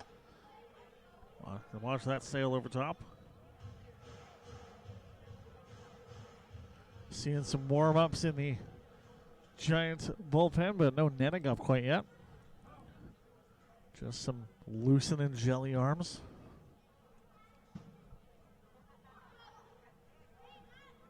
Pickoff attempt at first, and that throw goes off, and that's going to send the runner all the way to third and maybe more.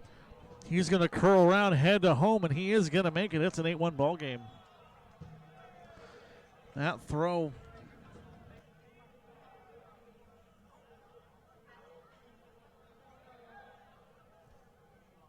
A pickoff throw to first goes off base, and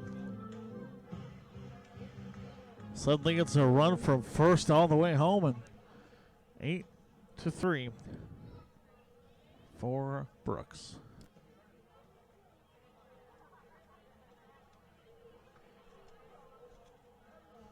It's the toughest part of the lineup here is Gonzalez. Can absolutely make you pay.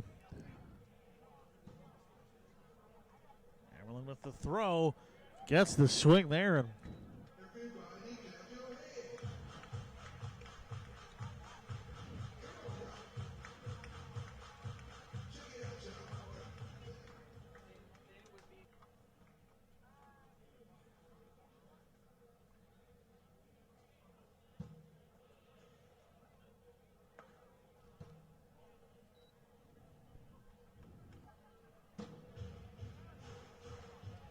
there's 2-1.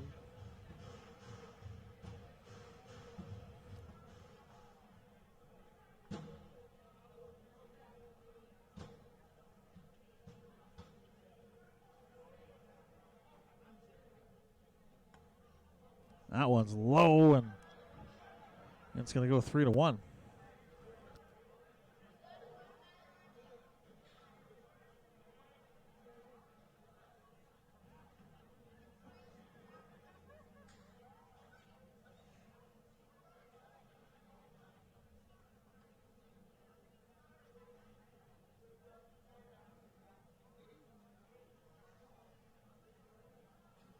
Here's the throw, and that's going to be another walk.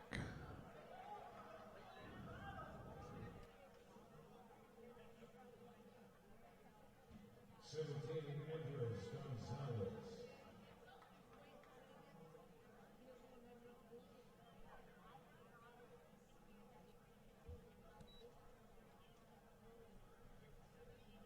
One for three for the day for Andres Gonzalez.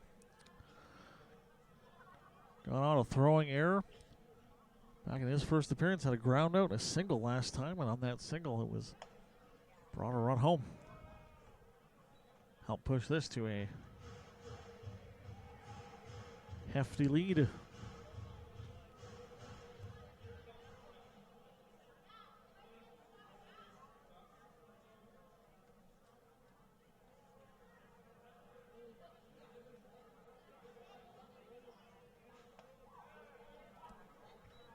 That one's inside, and it'll go to the 1-1.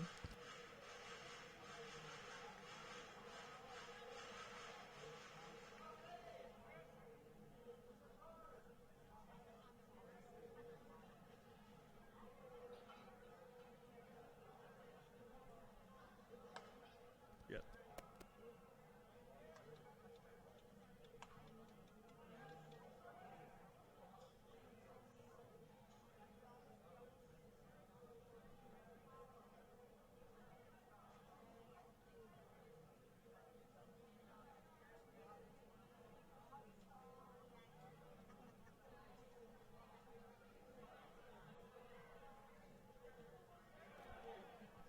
That one's going to go around, and yes, indeed.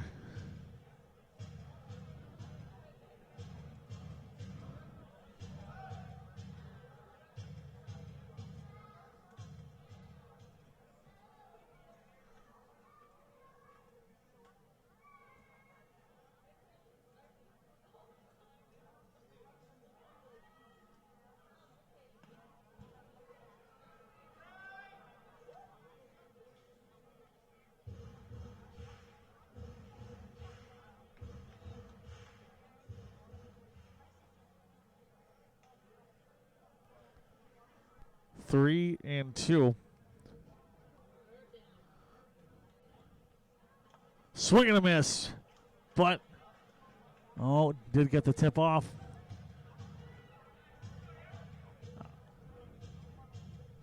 And it's going to stay as is.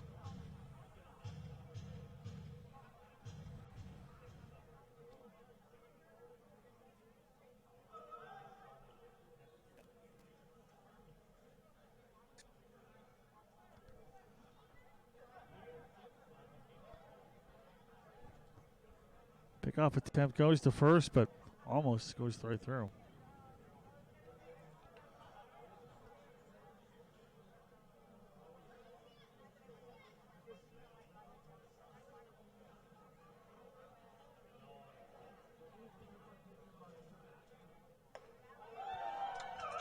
There he gets him going.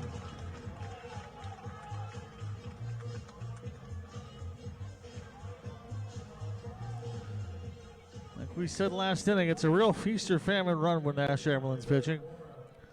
Eric Morrow 1 for 3 on the day.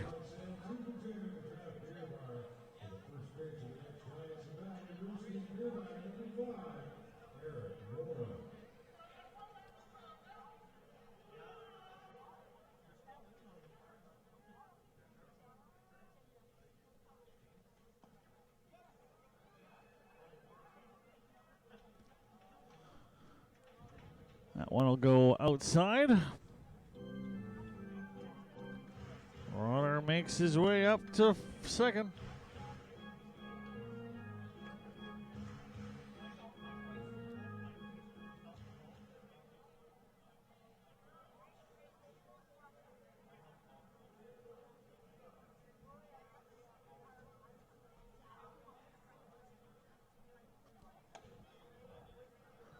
Here's the throw up top.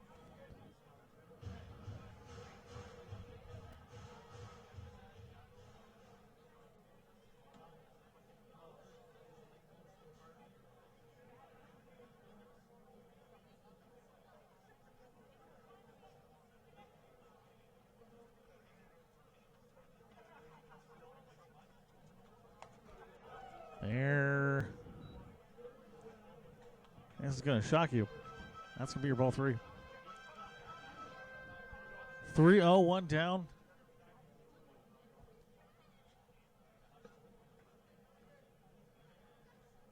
Still no net up in the Giants bullpen.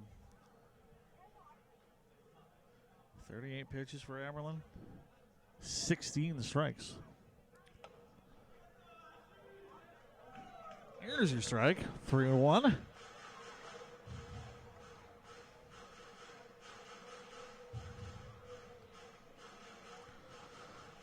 Eric Moore going to be back to the Simpson University Redhawks. Finish out his senior season. There's the throw. And on to base. As the shouts come out from the Brooks dugout, and it looks like Aberlin's going to call that one a day.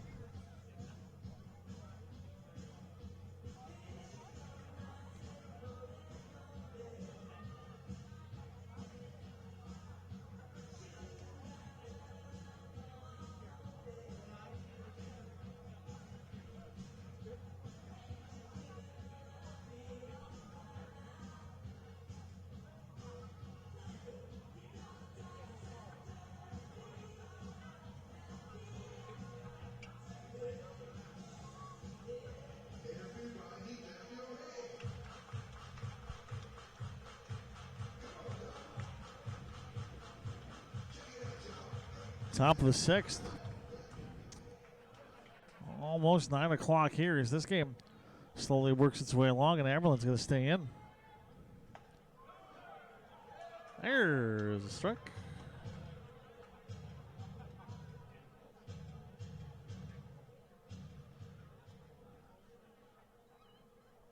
Runners on 1 and 2.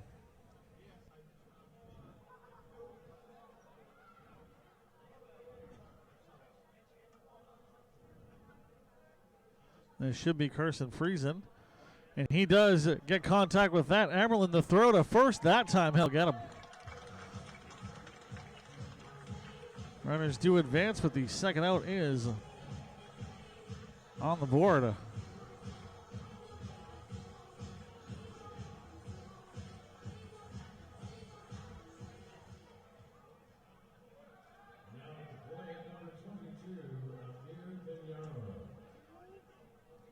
Pinheiro,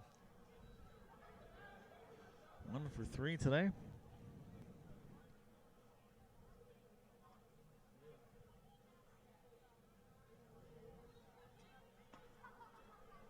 As that one hits 91.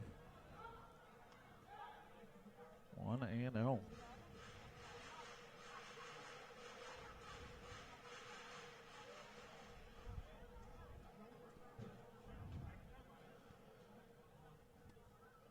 Can limit the damage, though. Still 2 down. 5-run lead for the Bombers.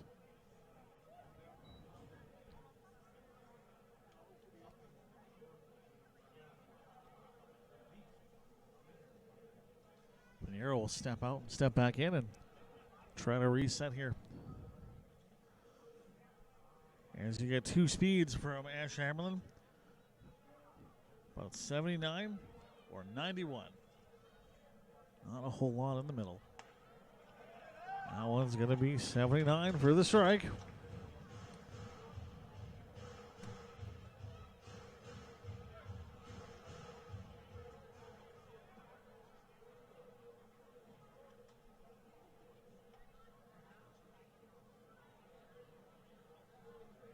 There's the throw. Contact made, but should be able to grab and throw to first. Gets there on time, and that is going to close this off here at the top of 6. Giants will come up next. Jordan Breen and Kalen Hayashi. We'll take a break and be back in a couple here on FloCollege.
attending Clark University.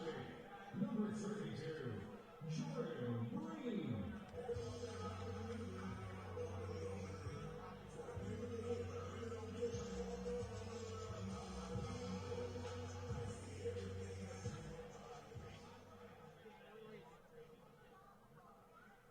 Here's Jordan Breen, 1 for 2 on the day, and that one is going to be the first strike as Hayashi will hang in.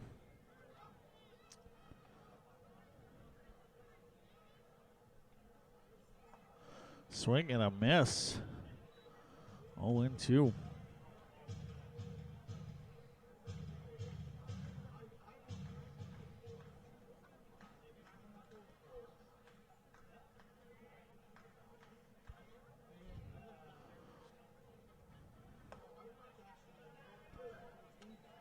There's the 1 and 2, and I had to look at this number about 3 times before I was confident bringing it out. When he first showed up to Colorado Northwestern Community College, that one goes foul. I actually checked in at 130 pounds.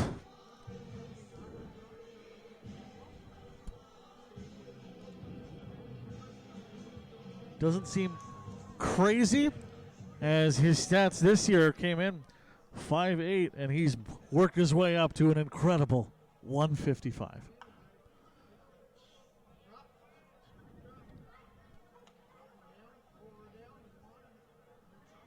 One, 2-0.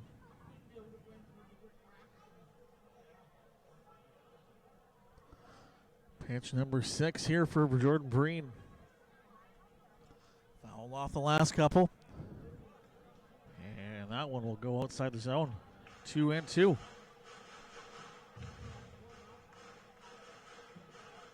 Hudson Wilson and Caleb Graham all up next. So if you can at least get a few on, a chance to dig back into this lead. As that pitch is going to be right into the dirt.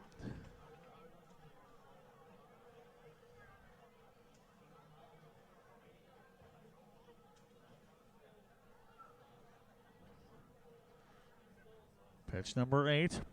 There's the throw. There's the swing. Foul off. 3 fouls. 3 outside throws. Couple of strikes as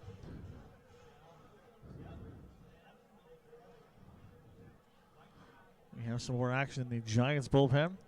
Here's the throw from Hayashi. Another foul. As this at-bat is going to hit double digits.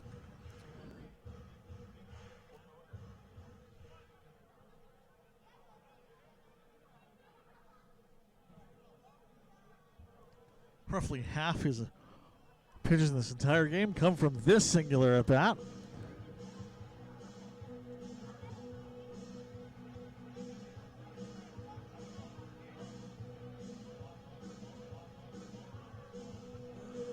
Got Nico George warming up now for the Giants.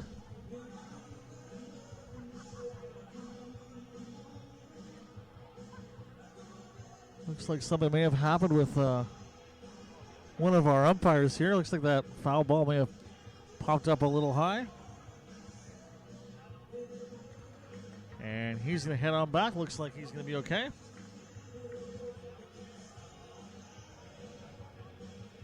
That's Devin Wenzel, who looks like he'll be okay.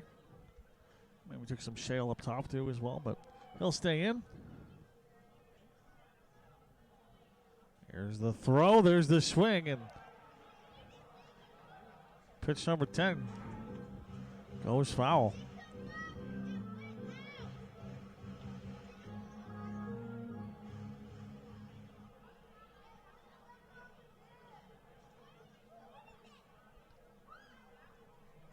Not a ton of work for Hayashi, as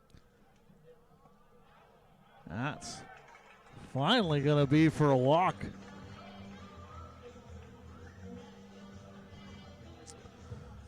I don't remember the last time we saw an 11 pitch at bat, but he, in that one at bat, got a third of his entire work against Lethbridge. and more than half of his work against Okotoks back on the 24th and 27th. And had more pitches in this at-bat than he had all of last inning. That one's going to go off in left field. Will it drop? Yes, it will, and that's going to be a double at the very least. Runner's going to come on home. The relay isn't going to be there, and Breen slides in. It's only a 4-run ball game as the Giants start to cut into this lead.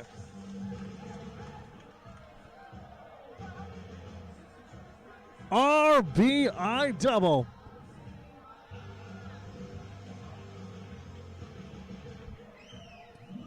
Here's Caleb Graham.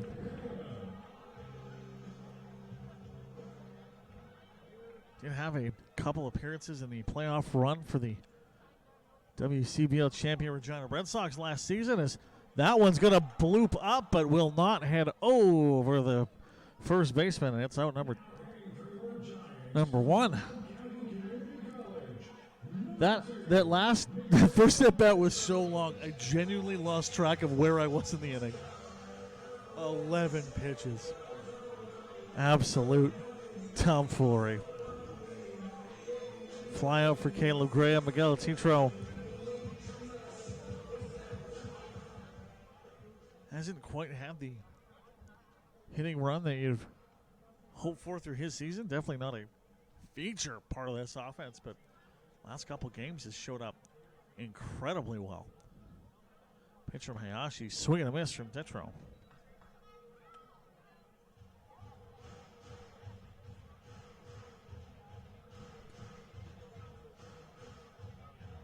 At this point, depending how the bases load up, it is a one-hit ball game.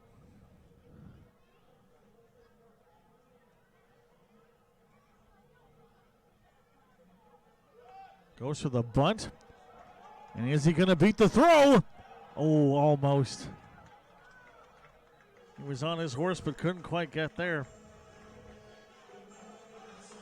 Runner does advance, though. And with Carson Young back here as our leadoff hitter. Chance to eke into this lead a little bit more, as we still have a ton of ball to play. Hard to believe we are only at the bottom of 6 with 2 down.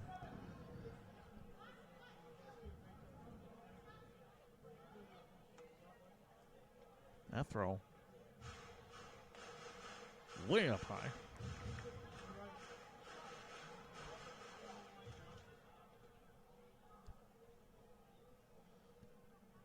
Not seeing any movement in the Brooks bullpen either. There's the throw, and that's a 64-mile-an-hour strike.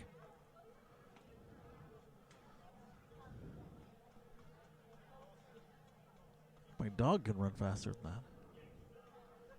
And I have a really fast dog. 2-1.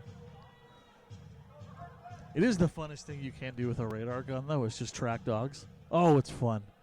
We had a Samoyed once, tried his hardest, couldn't get over 20. He was just so pretty. Here's the throw. Contact made and not going to be there.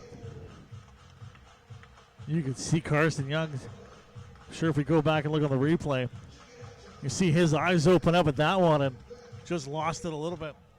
That could have been way off and could have seen 2 more runs in.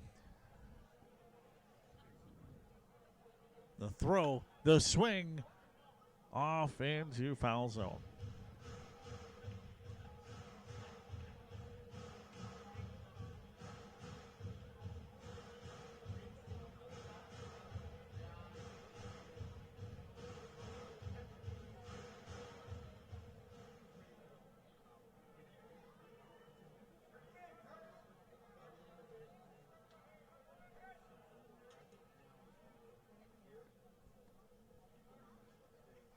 Here's the throw. That one will be up top, and we're at 3-2 with 2 down. It's always fun to try to chat when you can with players that are from Victoria or southern part of This country as that throw will go way up. Oh, hit right in the mask. And is Pinheiro all right? Looks like he is.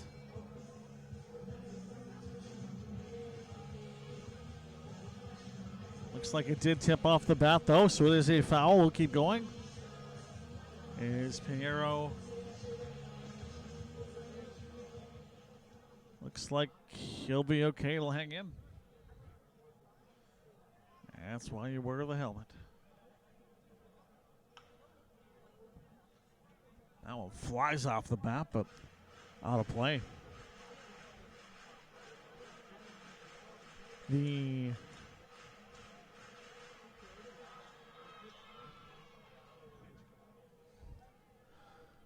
Always fun to check in with players from the more southern areas. There's your walk. Almost into the zone of having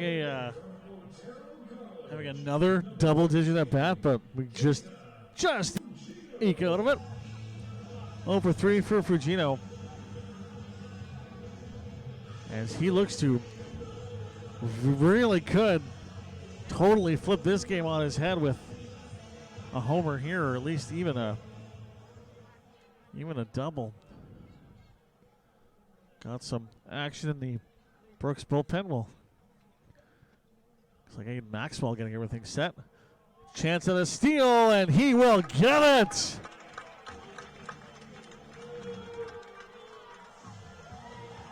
So does get the steal, but there is a balk anyway, and that's going to bring a runner on home. 8-5, as this game ekes ever closer.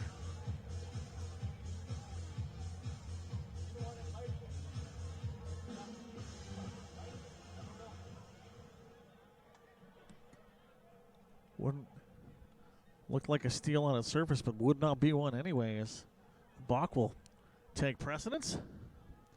Here's the throw. It's up top.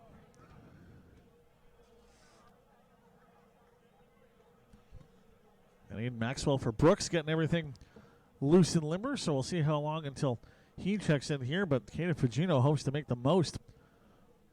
Well, Hayashi is still in. Runner goes to third, and that throw bounces. So that will go down for a ball and a stolen base.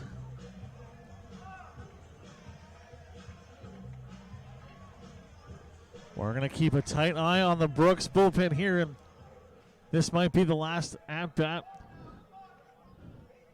that Kalen Hayashi will work his way through, but can Fugino make some hay?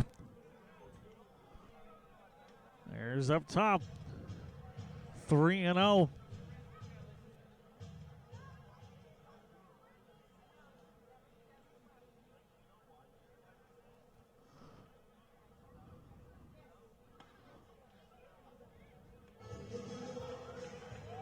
And that is going to do it for Hayashi, as he knows it too. The second the walk signal got called, he is trying to look everywhere but towards his coach, who is on his way to close his evening out.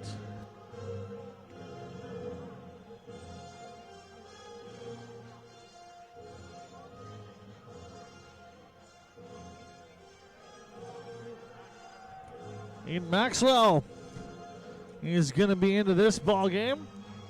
We will take a quick pause and be back as this marathon inning continues on FloCollege.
your Giants, number 18, Braden Dyke 1 for 3 on the day last time. Up singled down the left field line. That was when the score really started to kind of creep back up for the Giants. 8-5 ball game. And he could play a hero's role here.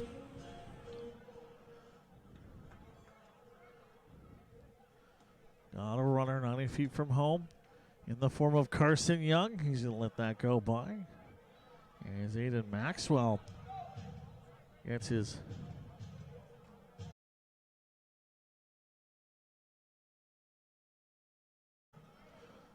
unsure if you're also following this game on ball clubs, but if it's weird for you, it's weird for us too. There is the 0-2.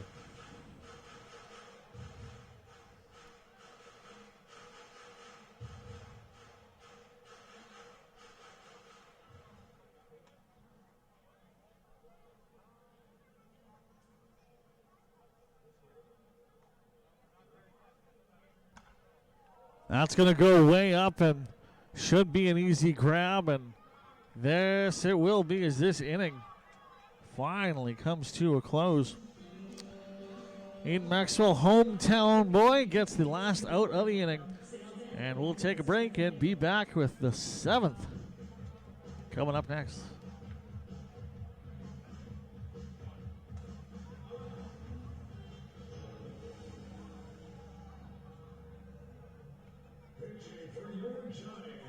from Smyrna, Delaware, attending Keystone College, number 41, Nico George.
And Schmokel that'll be in here for the Brooks Bombers as they look to regain that rather extensive lead they had, as the Giants have been able to eat to it to pull this one within 3. Now pitching Nico George.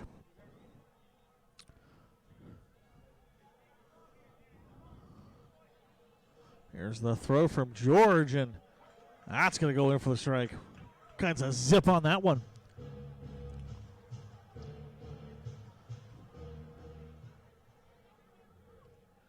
General Manager Josh Iannetti really hoping that Nico George can become one of those future starters.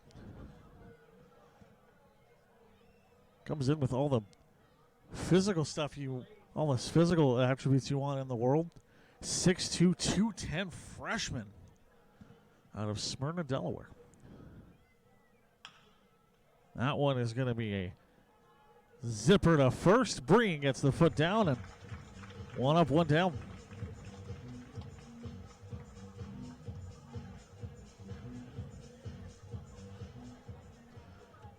Coach George, not a ton of work for Keystone. Only went through 5 games and 4.2 innings pitched. Had a couple of key strikeouts to help the Keystone Giants and their push for the playoffs.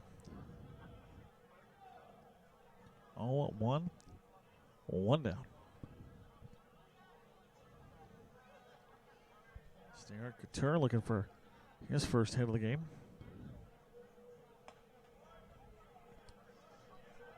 Did have a flub early on the defensive side of things that helped the Giants get some points in.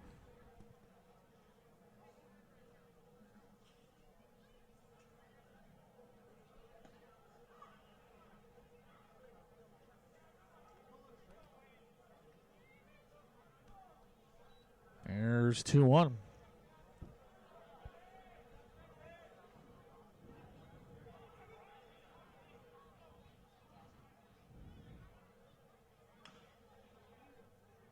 Swinging that one, but it's going to bounce away harmlessly as we head off to a 2-2. 86 on the throw from George. It's not as easy to spot when you're up in the stands, but especially when you get that kind of back angle for the camera working, you can see all that 6'2" frame, how much zip he can get on the ball. 3-2.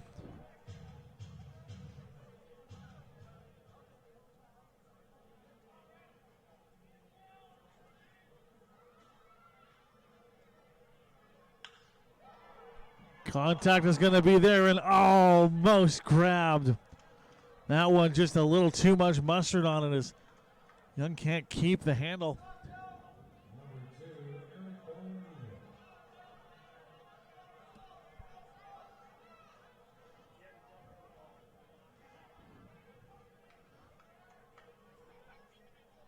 Obviously you want to get the catch there, but if he doesn't at least knock that down, that's going way off into left, and after that, who knows what can happen.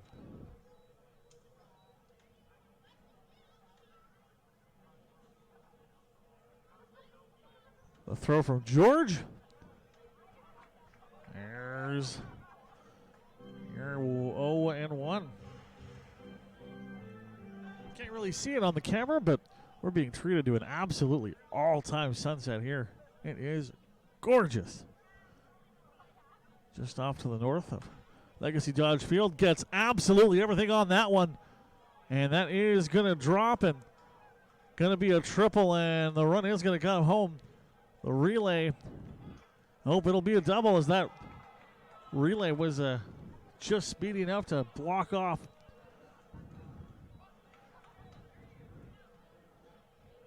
Going to be an RBI double.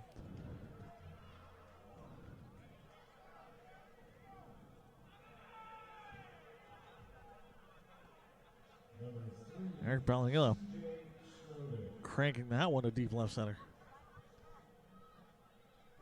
And he'll tack up at second.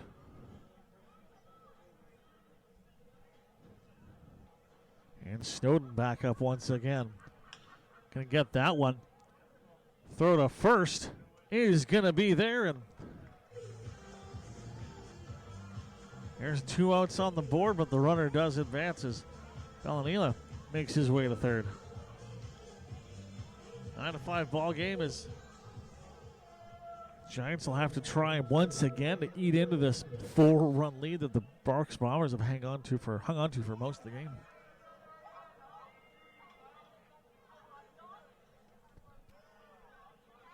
Top of the 7th, 9-5 game, 2 down.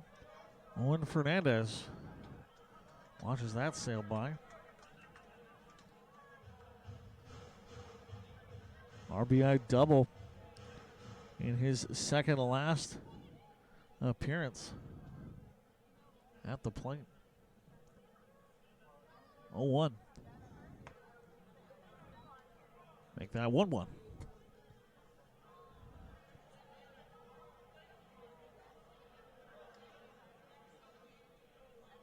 Walked in his first turn up and hit by a pitch on the second, but doesn't look too worse for wear. There's Fernandez. There's the pitch low. And that's going to go 2-1, 2 down.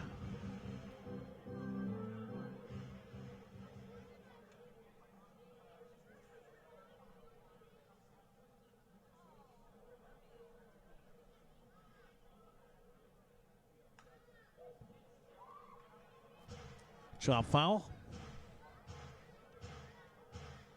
2-2.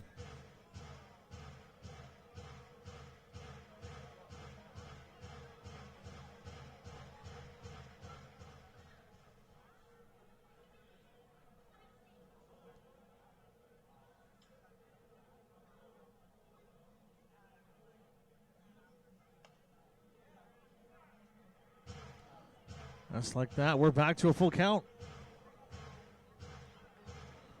247 pitches on the year for Nico George.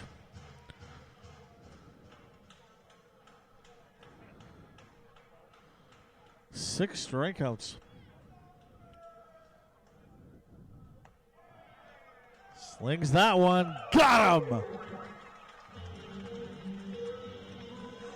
Giants got to fight back in this one, as we'll take a break and be back right here on FloCollege. Okay, Legacy Notchfield. We've got all the kiddos out here right now. I think you know what that means. It's time to get up on your feet for the seventh inning stretch. DJ Tom, hit play. For over a century, we've been more than just lawyers. We're your neighbors, your friends, and your strongest advocates. With 15 locations across the prairies, we're everywhere you are. Stringham, your local lawyers.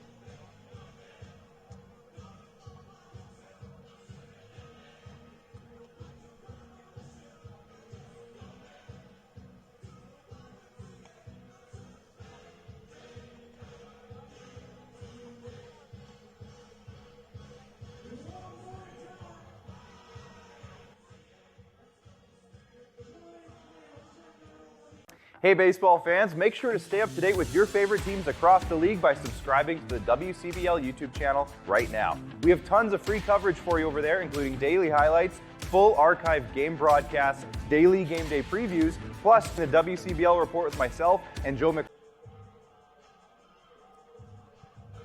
And the comeback continues as the Giants look to cut in to this 4-run lead. I feel like you've been saying that for the last 5 innings. And it all starts here with Nick Sauve, who goes to get everything on that one, but it's going to foul off and bonk onto the roof of the first base concession.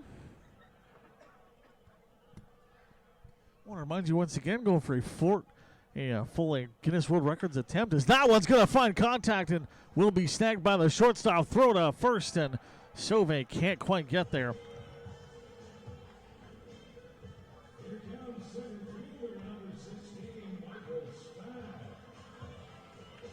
It's Henny and Lenny Appreciation Night, and an Aloha shirt. Guinness World Records attempt. So if you got a Hawaiian shirt, got to be 3 colors, got to be tropical themed, and got to be able to be a button up through the front. There's the throw, gets everything on that one, but it's going to go off into the foul zone and bounce into the football field.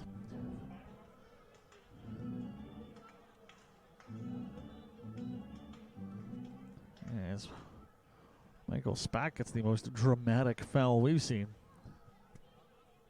0-1. One down.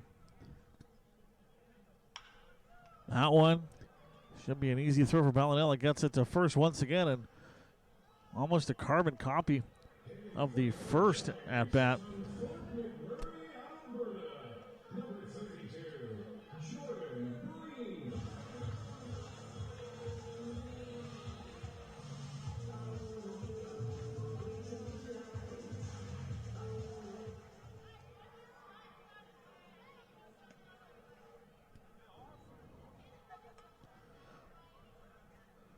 Jordan Breen with that absolute marathon at bat.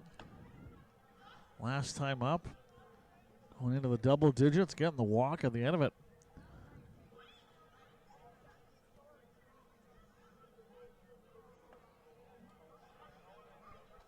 And a single in his first at bat for the, get the hits going here for the Giants. Swing and a miss. And we're up to a 2-2, 2 down. Absolutely frenetic pace of the game in the early goings. Little slow in the middle, and looks like things are picking up once again. Now we're past the 7th inning stretch. Contact, foul ball is, that one has all the distance. It's going to bounce into the nature feature, the fern wall. I don't know what to call that. Very pretty, though.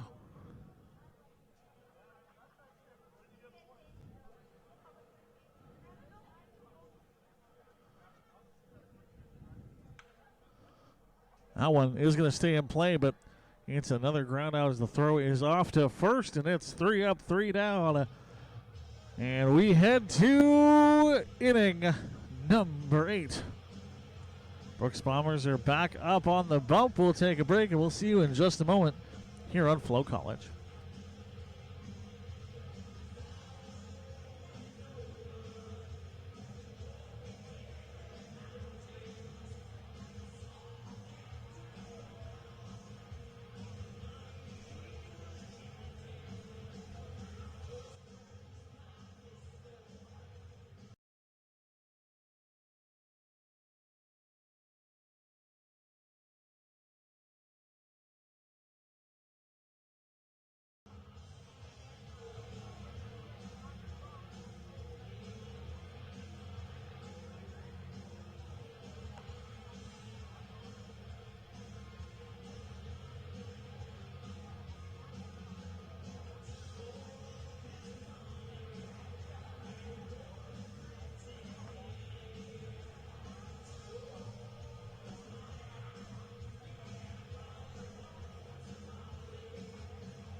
And welcome back, Andres Gonzalez.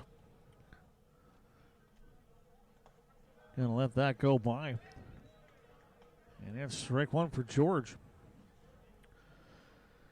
As we take a look at the out-of-town scoreboard. Busy night, as all summer Fridays are, as that one goes up top 1-1. Top of 6, Weyburn 9. Red Sox 6, 3-2 lead for the Berries over Swift.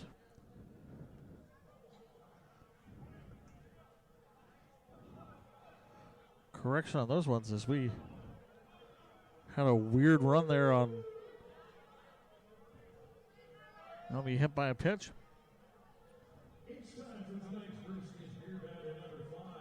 Gonna have a chat, and my apologies. Our scoring software is all kinds of weird today. As you'll open a page one day, it'll be correct. The next page will be off. And it gets all kinds of weird. And that's maintained true for our out-of-town scoreboard as well. 11-10 for the Cactus Rats over Lethbridge. It looks like it's the second half of a doubleheader for Weyburn and Regina. That one's tied at 0. Okotoks and Sylvan in a battle, bottom of 8th. Sylvan with the narrow lead. That's going to be a fun battle between those two clubs.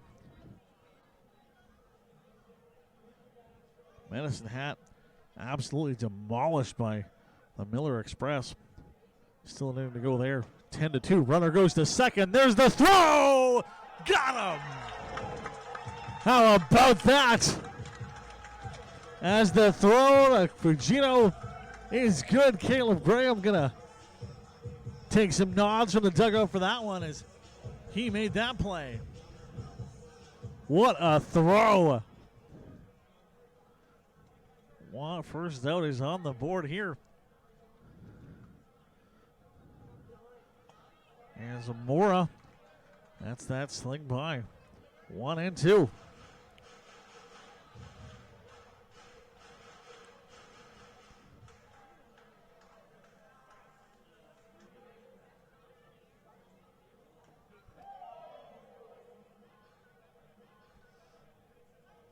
That'll be a foul. Kept on the follow through.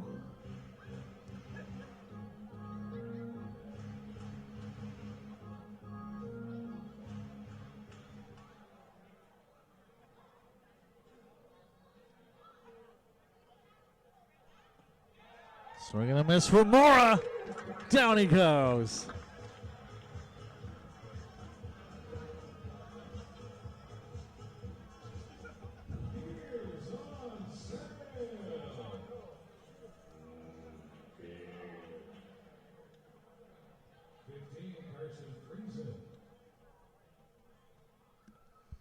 Carson Friesen wasn't meant to be doing double duty, but was in for a tossed player yesterday, so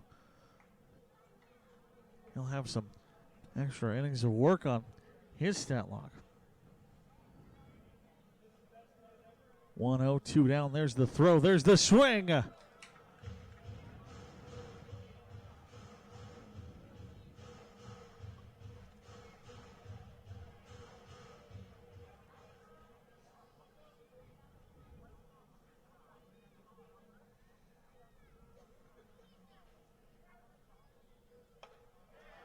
George gets him swinging once again. I'll call that one of the grumpiest steps out of the boxes we've seen.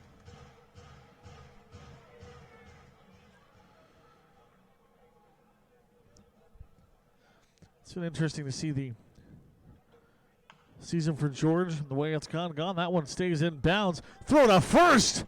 It'll be a little off kilter, though, and that throw from Wilson doesn't quite make it. 22, American Yarrow.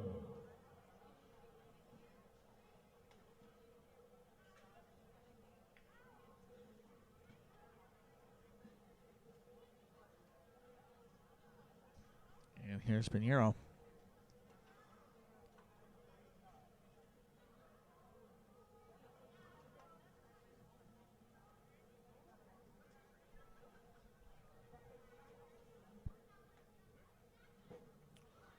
George with the throw. It'll be outside.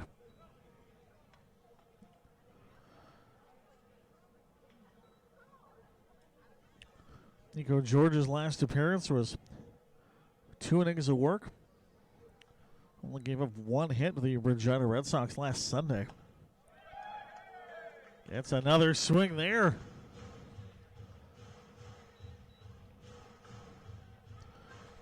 And is it Nico George starting to show why he has that starter's potential? Especially as a freshman, so much room to grow once you head back to college and hopefully find your way back here for the 2027 season. 2-1.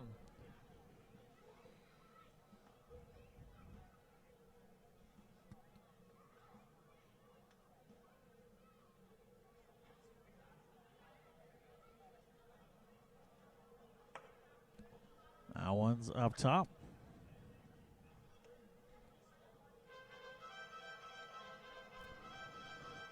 Georgia's longest appearance back against the Okotoks Dogs in the late stages of June.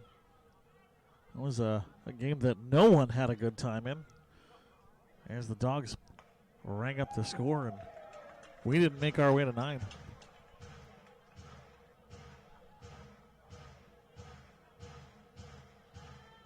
Full count, 2 down.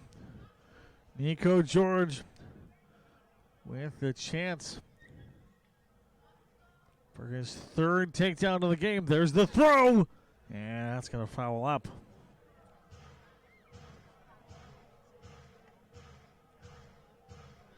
Count's going to stay full. Pinheiro hit into a double play. There was a tiny piece of defensive work for the Giants in the early goings of this one. Here's the throw. There's the swing. 3rd takedown of the game for Nico George.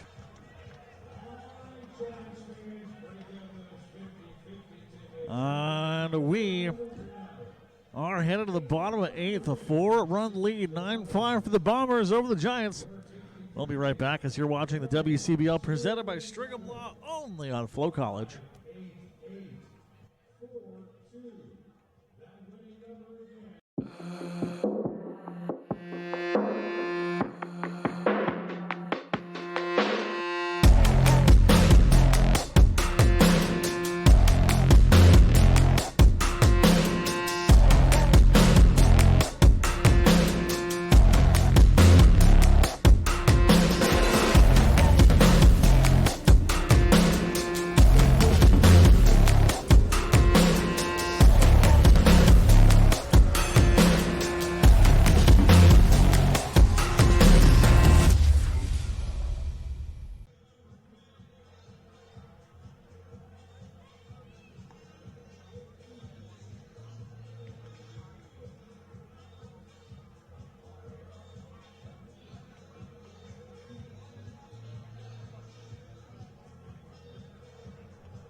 Welcome back.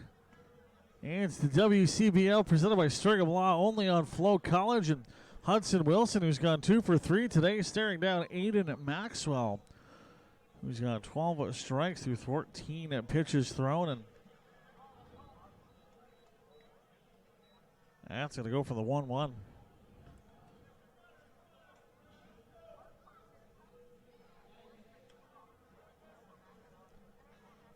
Make that the 2-1.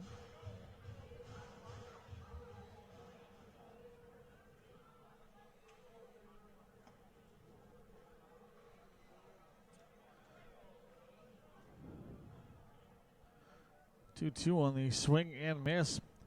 Hudson Wilson had himself a heck of a game. Can he get something going here? That's going to foul off.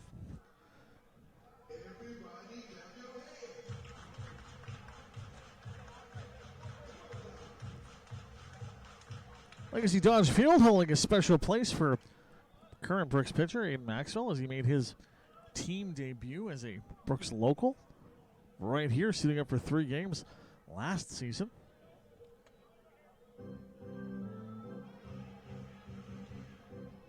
Bit of a multi-purpose athlete too, as he was able to pick up a hit through 11 at-bats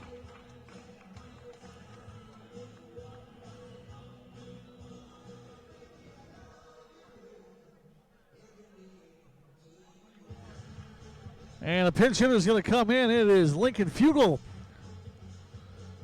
who has been absolutely a ray of light on the offensive side of things here for the Giants. And with the walk for Hudson Wilson, Caleb Graham's night is going to come to a close. And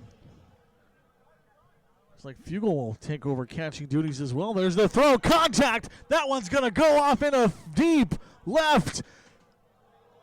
Does he make the grab? Wow, he did. My goodness. And he looks like he made some contact with his teammate. Ouch. Hopefully they'll be okay.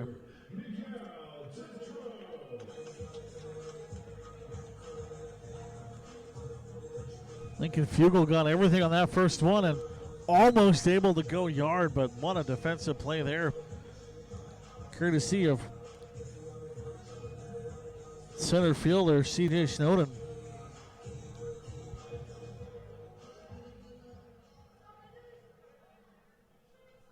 And it's Miguel Tetro, 1 for 2 on the day.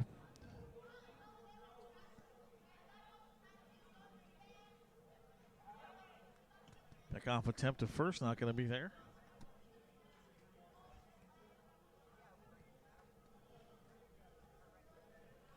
One down.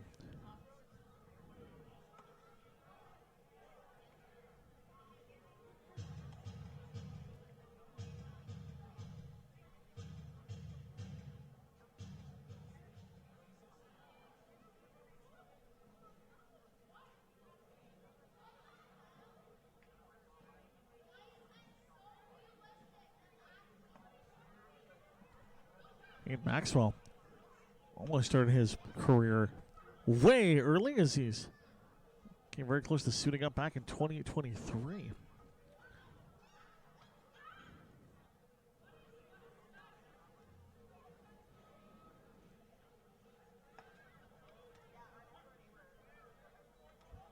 There's a 2-1.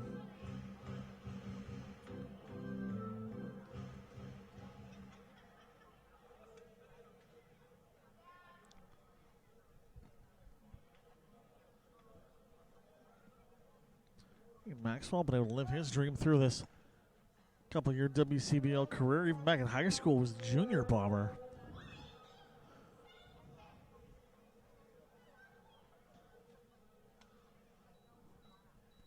Well, of course, it's the WCBL side of things that gets all of the attention. Enough can't be said about the junior programs that help feed a lot of these teams. Of course, we got the Oil Giants up here. The junior Bombers down in Brooks. That one goes foul. Dogs Academy, goals programs.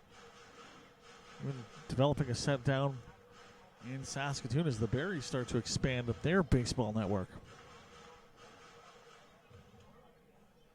Having some dreams for Energy City to get something similar going on the academy side, but of course without a place to play, only so much you can do in that regard.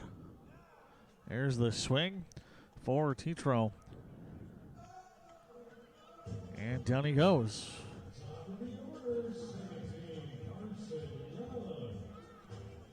As Miguel Tetro sends off, it's Carson Young that brings us back to the top of the order.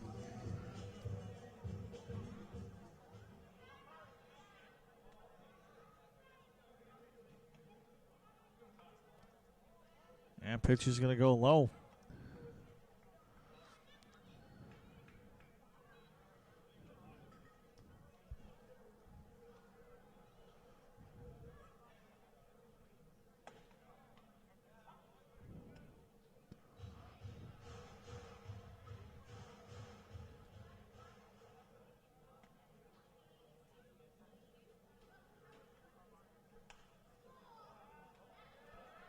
Looks like we got Declan Berry warming up in the Bombers bullpen.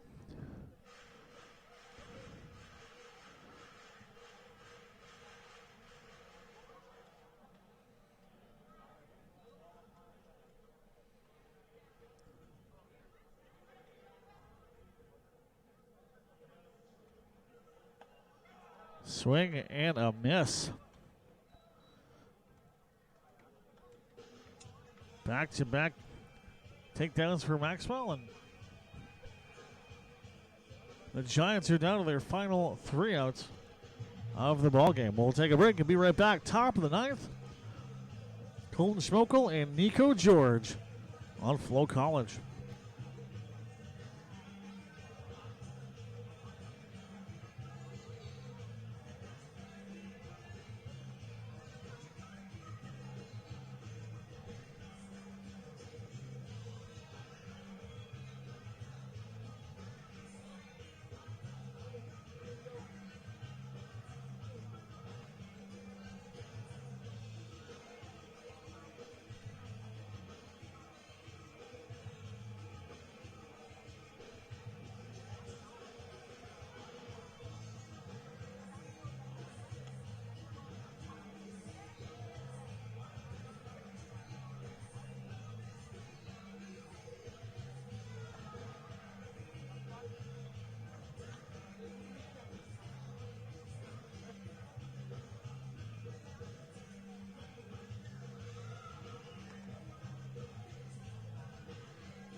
And a change in the lineup to let you know here is Rhett Hodgins is taking in catching duties as Lincoln Fugel came in to pinch hit for the catcher, but himself is not a catcher, so Fugel will be a one and done on the score sheet. George slings it. That one made contact and is up, into the glove. First out's on the board.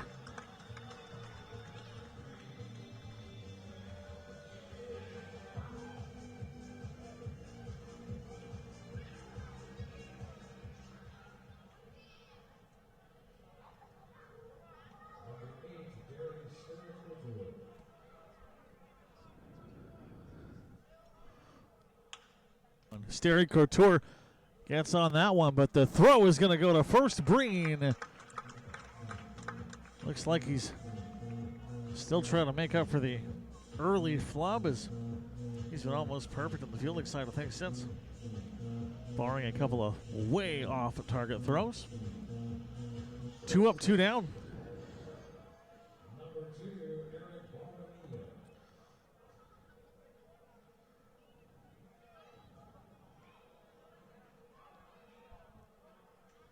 And the top echelon of home run hitters, that's Balanilla, 11 on the season.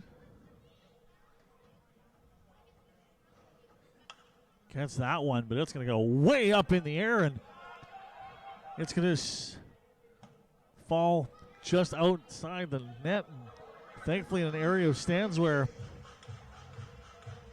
bit of an opening, so no risk to the Giants faithful here at Legacy Dodge Field.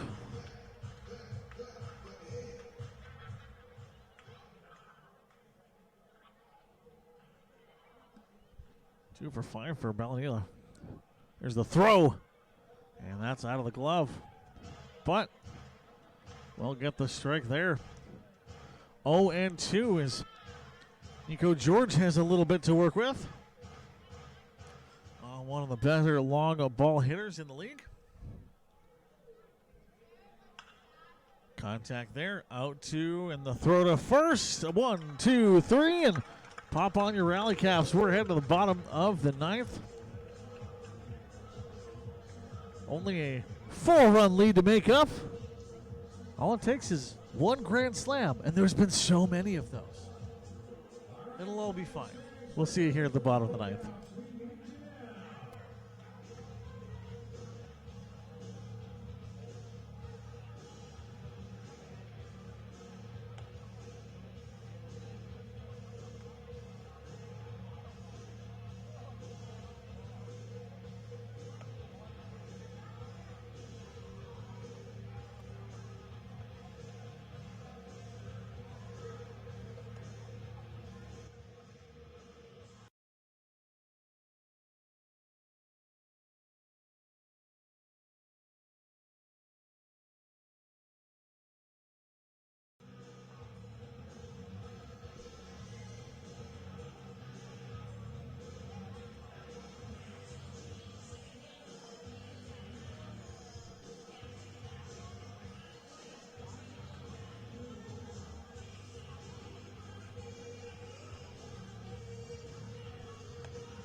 Giants from Saitama, Japan, number 13, Keita Fujio.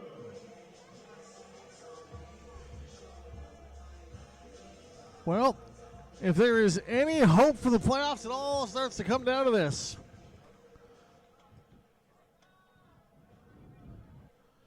Keita Fujio lets that go by. It is the 1-0.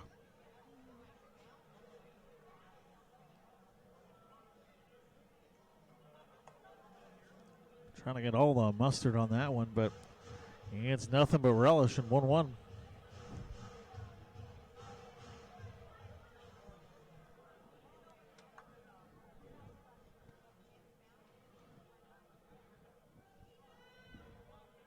Keita Fujio with the rare day off yesterday and almost threw up his very consistent, at least base hit a game kind of streak he was able to put together through this season. As it was him and Nick Sove that really brought the offense through.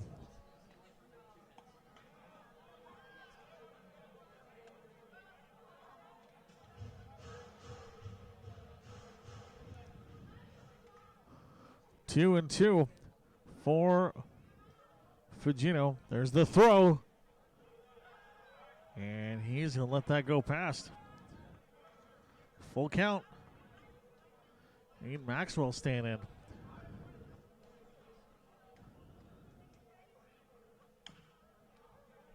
Does get that one, but it will be a throw to first. And the Giants are down to their last two outs.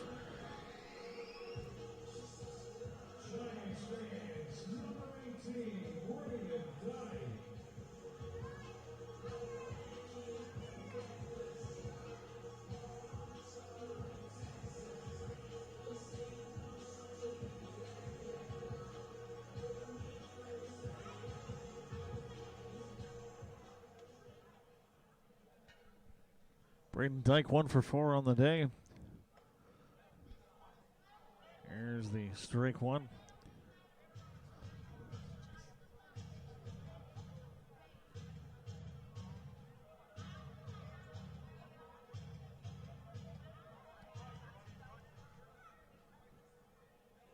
The penultimate home game of the season today for the Giants. As crowds have really been incredible in supporting this team all season long, and what's been, you can call it, a growing season for the team. 10th anniversary year, and sitting in this incredible facility, it can be kind of hard to believe that the first season of this team's existence was spent playing down in Edmonton. Here's the throw, way up top. 1-2.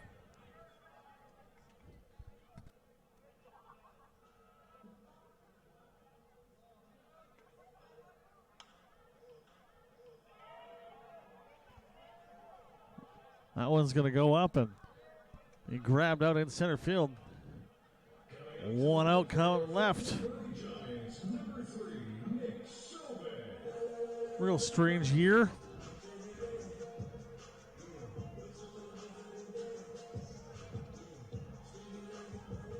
Definitely felt like there was a lot of good to kind of build on, but when the wheels came off the game for the Giants, they came off at the same time, and then the axles fell, and it just kind of snowballed from there. But that one's going to get everything, and Sauve sends that way off into right field, and it one hits just the track, doesn't quite have all of the distance.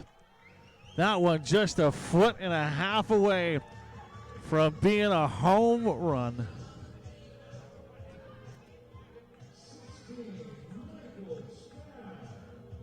Pair of doubles here for Nick Sauve as the Fort McMurray native Michael Spack works his way in.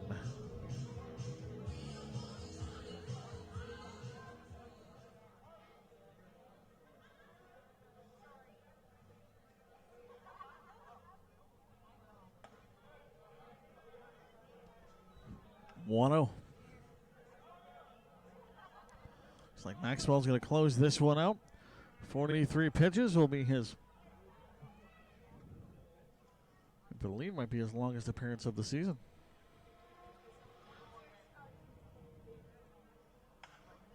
That one stays in play just barely, and that's going to bring one run home. Going to be at least a double. Runner comes on in as Sauve makes it a 3-run ball game.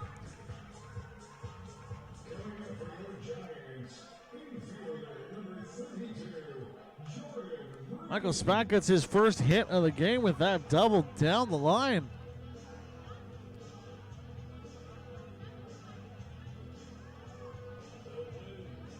Suddenly all you need is a quick single, maybe a home run, and look at that, you got a walk-off win with 2 outs on the board.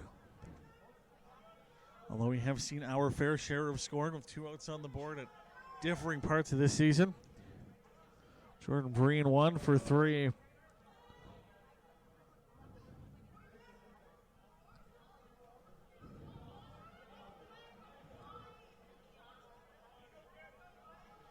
Jordan Breen had the ground out to end the inning last time he was up.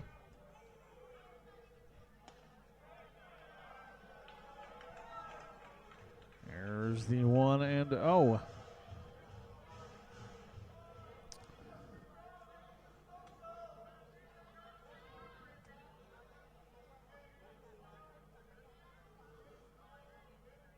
As the hecklers start to come out here.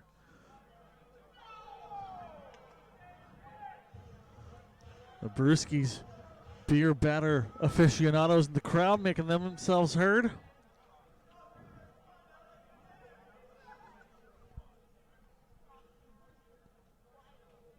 There's the throw. There's the swing, and can't quite get all onto it.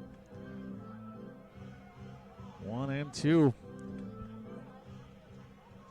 2 down in the second to last home game of this Giant season.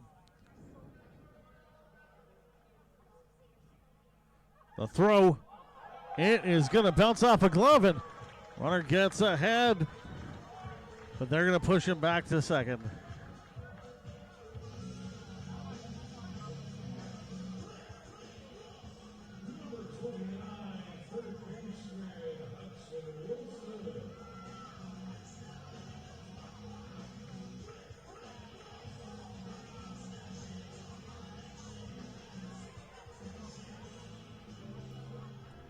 Going to be a visit here for Maxwell.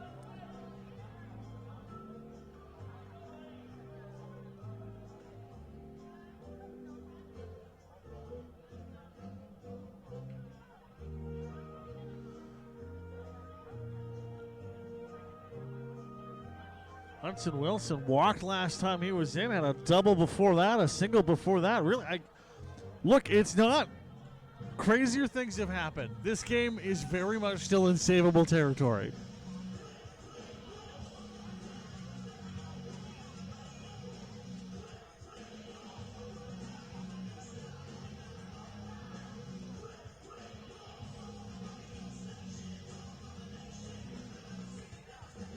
Look, of all the people you want to come in, Hudson Wilson is the one right now.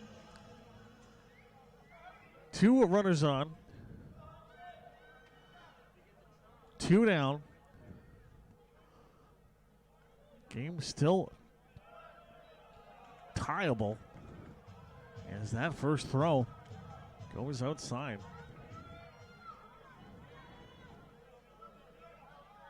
I think we will have a pinch hitter as well coming up next, if we get there. Oh, no, that would be Brett Hodgins, who checked in as the catcher. Yeah, so not a pinch hitter, but Hodgins will be up in his first attempt, although, hey, we got to get there first. Hudson Wilson swings at that one. And it's going to go 2 for 2.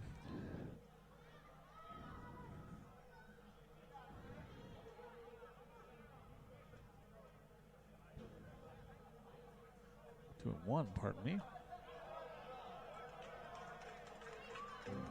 Make that 3-1.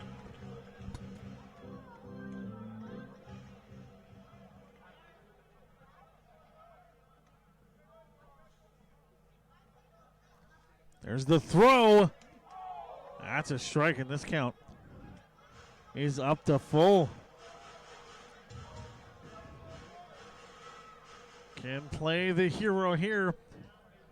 Hudson Wilson. Game on his bat. Cranks that one. Is it going to drop? Yes, it does. Runner should come on home. Throw goes, but no, he's going to hold back.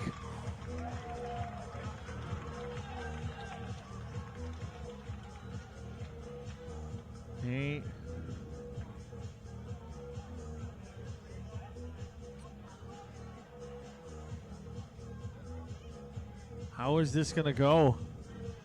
So Breen did.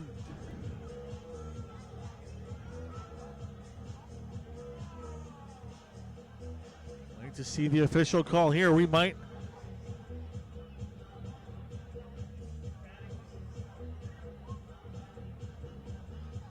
So it looks like an umpire may have called time.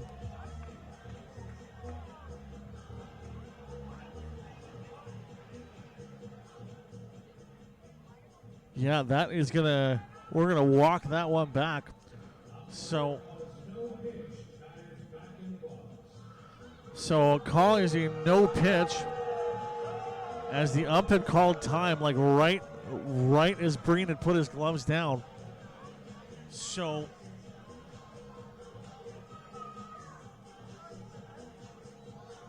unfortunately for the Giants, we're gonna have to do that back over again, and a lot of grumpy fans here. Understandably so. I mean, only a few of us in the booth here were able to catch that an ump did hit call time literally like a half second before the throw.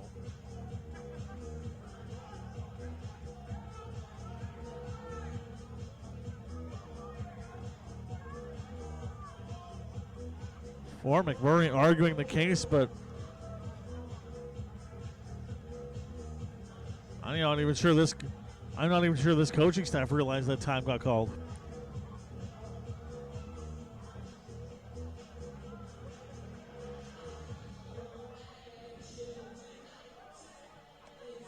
Gonna wonder if his argument is that realistically none of us noticed that time was called. The pitch was still delivered. I mean, I guess that would be his case, but at this point, what are you arguing? When another ump calls time, you call time. That's what's happened. So, even if everyone didn't catch it, it still happened.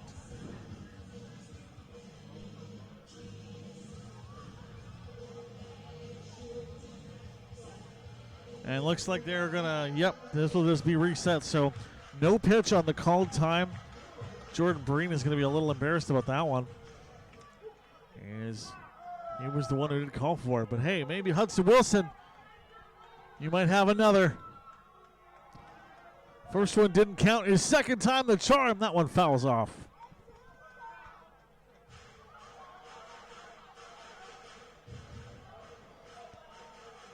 Remember, he did have that double to left center earlier on in this ball game. Does have ability to push things into the outfield as he goes swinging at that one. This bounces up once again. Fouls off once more on the full count. Pitch number 8 coming up. Aiden Maxwell, 3 innings, 1 walk, 2 takedowns, and 55 total pitches.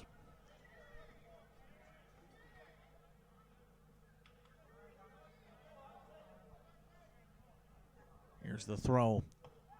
That one's up top. And it's going to be a walk. Bases are loaded up.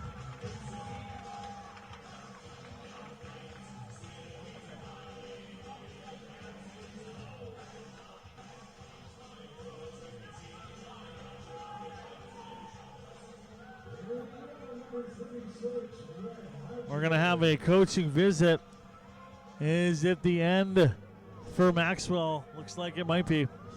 As you're seeing the walk come from the bullpen. Yep, yes indeed, Matt. It's going to do it for Maxwell.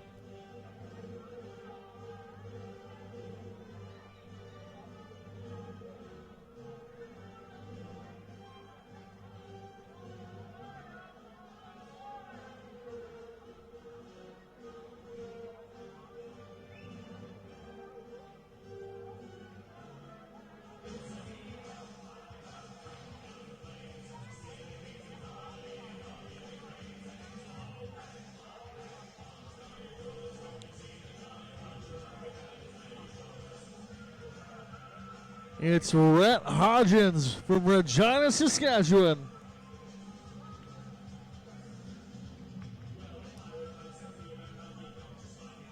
I'm not going to tell you his stats with Meanwhile State because they weren't great.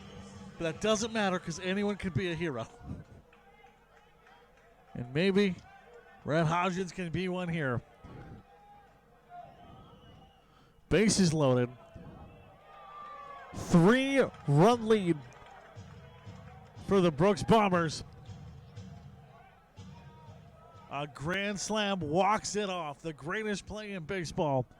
And we have it teed up here for you on FloCollege. There's the throw. That one for the strike.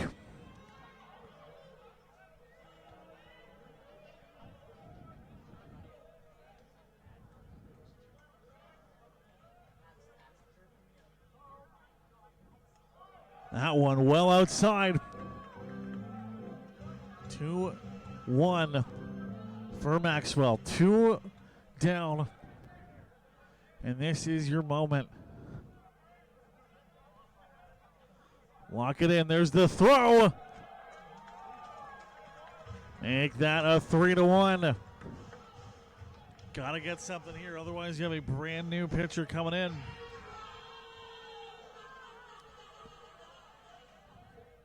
Here's the throw. That one's outside. He's not out. Wow. That looked like it was outside. It's not. That's a, well, whatever. It's a 3-2. Full count. The throw. And a walk. It is a 6-7 or 9-7 ball game. And now Ian Maxwell will have his night come to a close. So we still have a possibility for the greatest play in baseball, but now you don't need the grand slam. You can get away with a double here, or just a really good single. We're gonna try to get eyes on this incoming pitcher. That is number 12 for Brooks. As Declan Berry is going to work his way up. We'll take a quick pause as Berry warms up and be back here on FloCollege.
Miguel Tetro has had some real great moments through his season, a couple of hero plays, and could have one here today. As the Giants are down by 2, bases loaded, 2 outs on the board, and it's the best part of this game. These fans can't ask for much better. The second to last, that pitch goes way outside. Only here, the second to last home game of the season. And that'll be in for the 0-1 foul ball.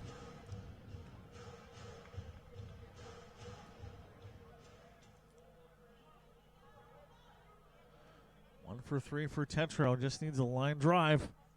Gets that one and almost there.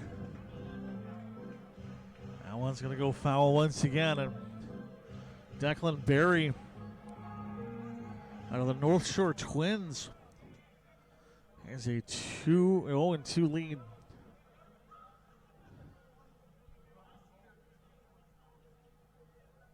Berry locks in. Steps out. Already seen one balk today. Maybe we got another. Move your leg. Move your leg. There's the throw. That one's outside.